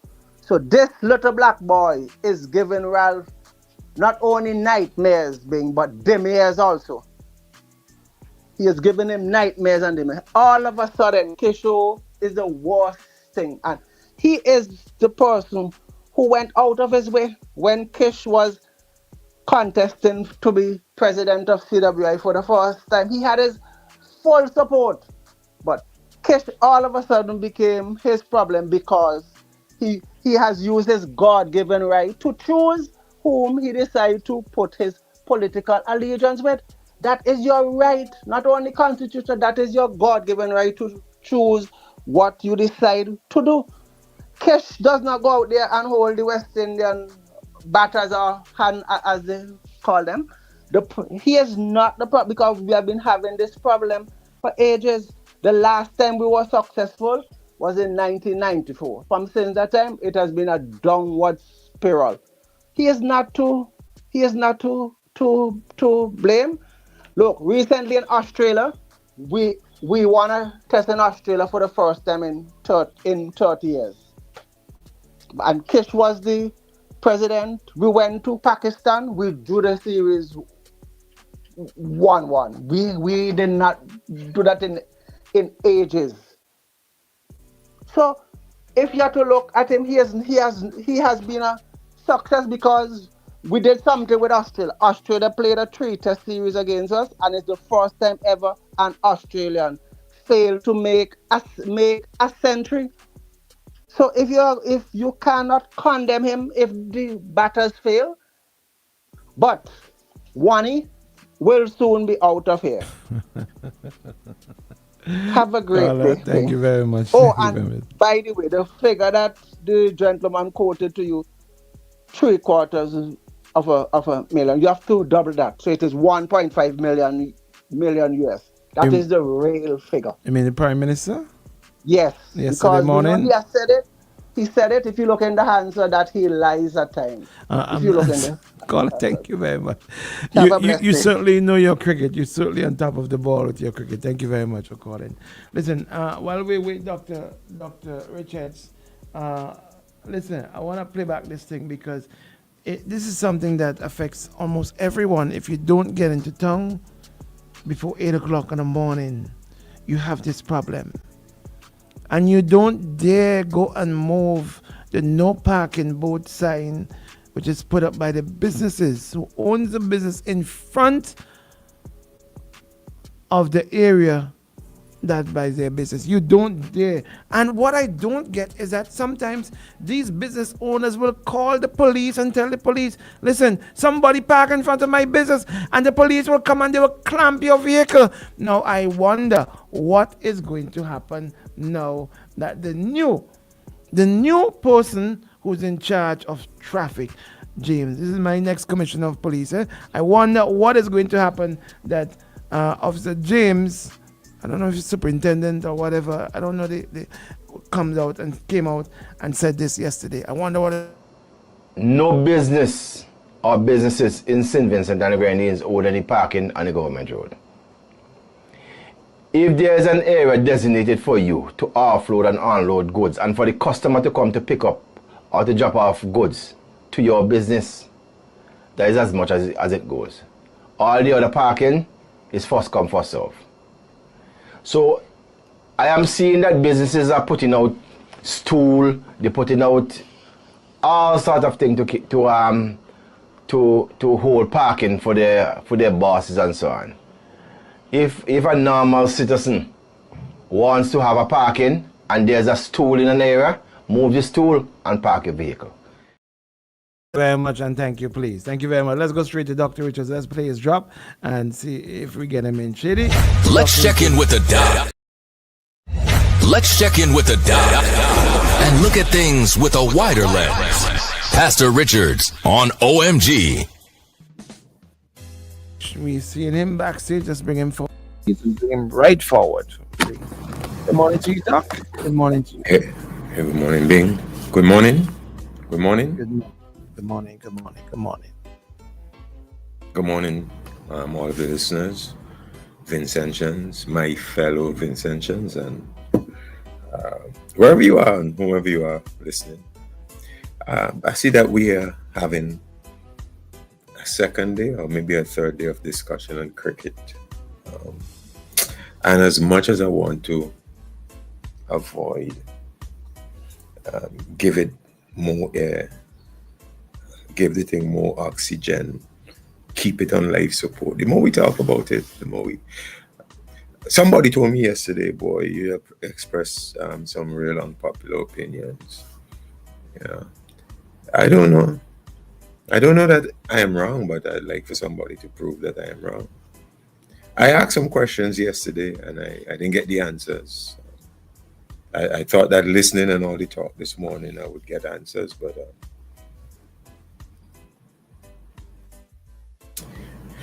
how relevant is cricket?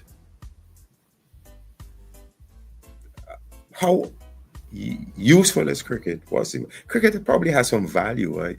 I compared yesterday, in case you missed my presentation yesterday, I compared the utility of cricket was as a tool, a catalyst basically for identity, and in the 1970s, back in the heyday of CARICOM and all of that. Yeah, it was a coalescing thing. It had value. It had value in terms of taking the game that was developed for and by the Europeans, and we know who they are. It was developed for them. It was developed by them. That's their game. And the joy was in taking their game, their toy, and sticking it to them. That had value. By what metric? And I'm waiting. I think there's a discussion coming up that will help to underscore the value of cricket. So I'm waiting on that. But while we spend 2 days discussing cricket, whilst the opportunity cost would be obviously other things to discuss, and here I am giving my 2 cents in it. Golly, it's consuming the air in the room right now. And I could understand that if it had immense value to us. Again, someone told me yesterday, boy, don't say that. You're in St. Vincent, you're in the West Indies, you can't say cricket. You can't question the value of cricket, but tell me what value cricket has. Why is it more for our young men? I think, was it Kenson or some Max who said that, boy, you can't even name the West Indies cricket team without Googling it. I chuckled, Max was right. Why is it most of our young men in their prime, 15, 16, 17, why is it that they can tell you all the stars on Man U, Manchester United?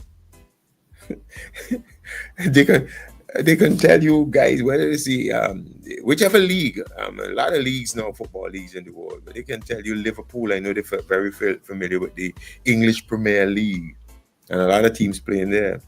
They can tell you in the showdown between City and United, they're glued in. And as the game is being played, they're posting. They are attached to football across the continent. They are attached. They know what's going on there. They are vested in the thing. It matters to them. It has a value. I don't get the same thing with cricket. I honestly don't get the same thing. I don't see the excitement. I don't feel the thing that is palpable. I don't see our young people buying the maroon for the West Indies. I don't see them I don't see them doing that.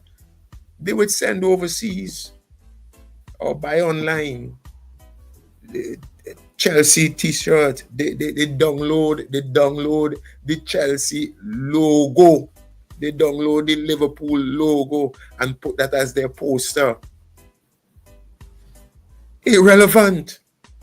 My argument is if cricket mattered that much, it will supplant. Let's read the tea leaves. Let's read the room. Let's read what's happening. Young people not that vested in cricket. I mean, their social media interaction is a big telltale sign of what young people are interested in. Fact, Bing. Everybody knows it's fact.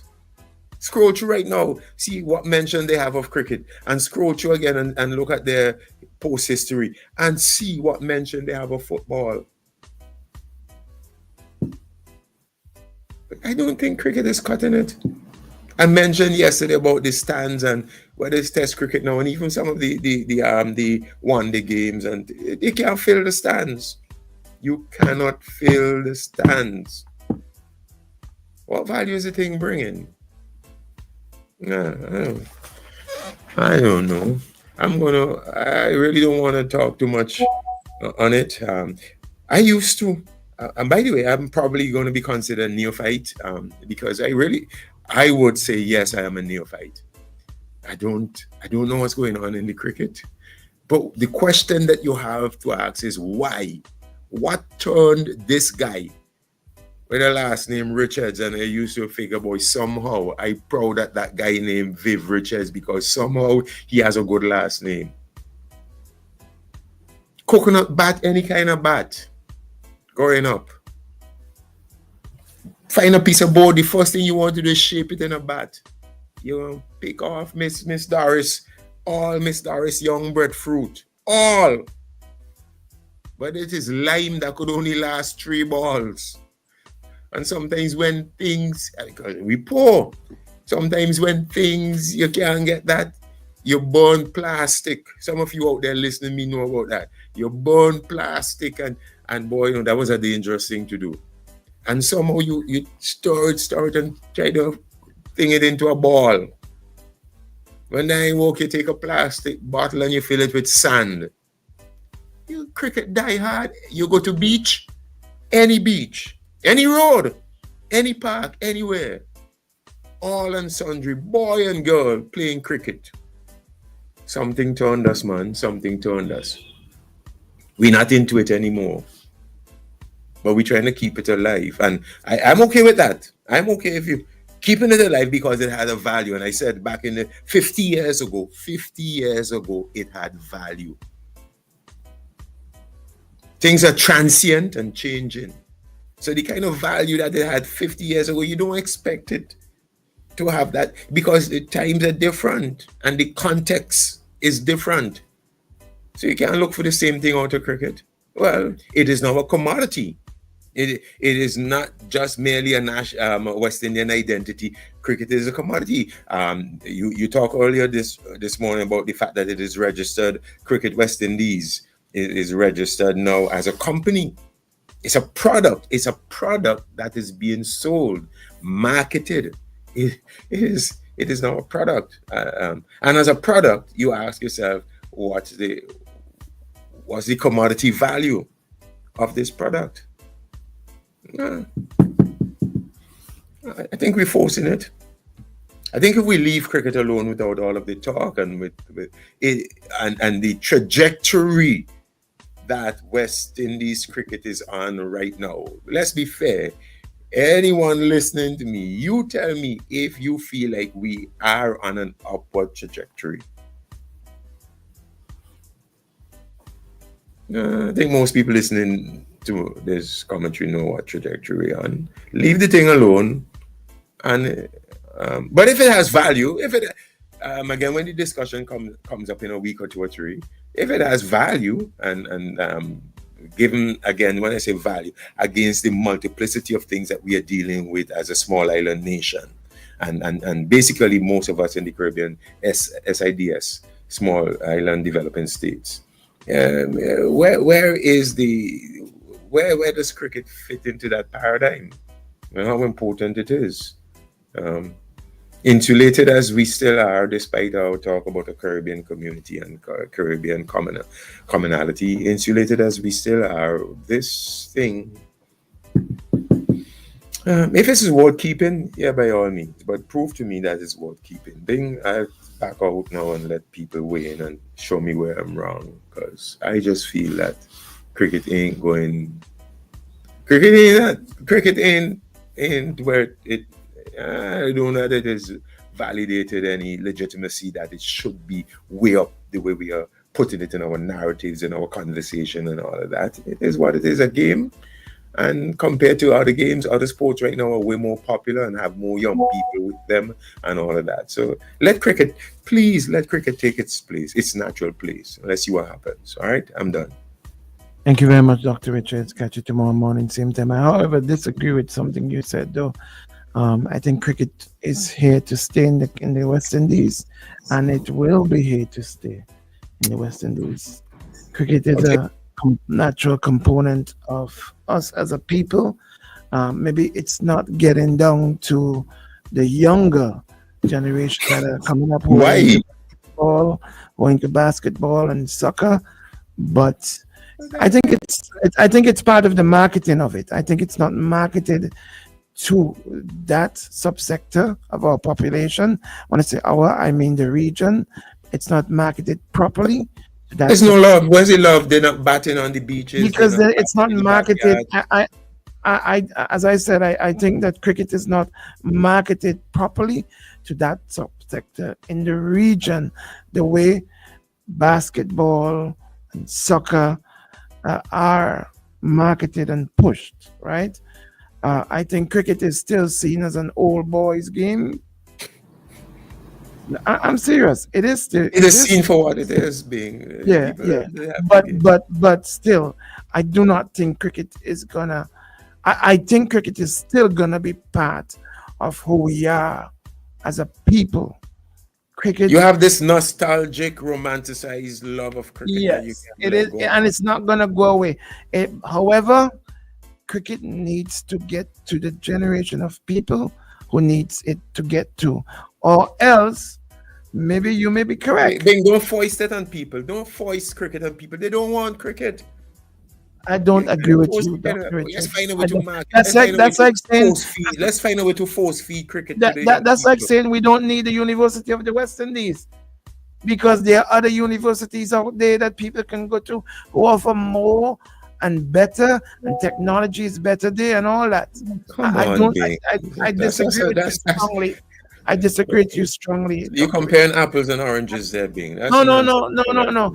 Cricket, West Indies, cricket in the West Indies will always be there. However, I think that it needs to be marketed to the young people who are upcoming, those who will rush, who will do whatever it takes to see a basketball game or a soccer game. You're force feeding the young people something they don't want. You feel like they want cricket, are they playing it? How do you know they don't want it if they're not exposed to it? How do you know they don't want it? No, but they need to be exposed to it. Let's develop an appetite among them. Let's give me the relevance of the thing and do it. Doc, at one point, basketball in the region was the same. Nobody in the region was interested in basketball at one point. We need to expose our young people to cricket the same way basketball and the other sports, mainstream sports, are exposed to. Cricket do not have the television rights, the television viewership as these other games. The monies that are in cricket are not the same as are in basketball. All of the confluence flow at the river. Cricket is flowing against the tide right now. Just jump in. It's too much energy to swim against the stream. I think it's unfair to say that. It's unfair to the people of the West Indies to say, you know what, it's not for us. Let's throw hands in there, give it back to the English, and let, because we don't have proper administrators and all of that. I disagree with you. My opinion is that I don't expect people to agree with me. We have because you, Dr. Richards, although you're sitting here and you're saying this, although you're sitting here and saying this, when the World Cup cricket was here, World Cup international cricket games were here, I saw you with your wife in the stand having a great time. Although I told you why I went. But then you didn't go one night. You didn't go 2 nights, but you were sitting in. I saw you on television with your wife sitting in the stands having a great time. So if cricket is such a terrible in any way, so what? It was happening because we are starved for stuff outings like that here in St. Vincent nightlife, where most of the nightlife you have is party thing that starts at 10 o'clock. Come on now. Okay, so let it will be part. It will be nightlife. It was a big football game. It would have gone. If it was, I'm telling you, it was not so much. The last time you went to St. Vincent football game against a regional game? Boy. Thank you very much. That's my answer right there. Thank you very much for all the time, Doc. I appreciate you. Long time. Thank you for fighting up with me, Bing. I appreciate it. Hearing and thank you very much, Bing. Appreciate that. All right. Have yourself a great one. All right. All right. Until tomorrow morning, guys. I've got to go. I am really not feeling well this morning, and I really forced to get through this morning. I really did, and I'm so happy that I got through it, and I'm gonna try and get straight home now and get some rest. Shady, take me away. I'm going to run some commercials, and I'm going until tomorrow morning. I'll be back. Thank you very much. Dragged on, excellent length.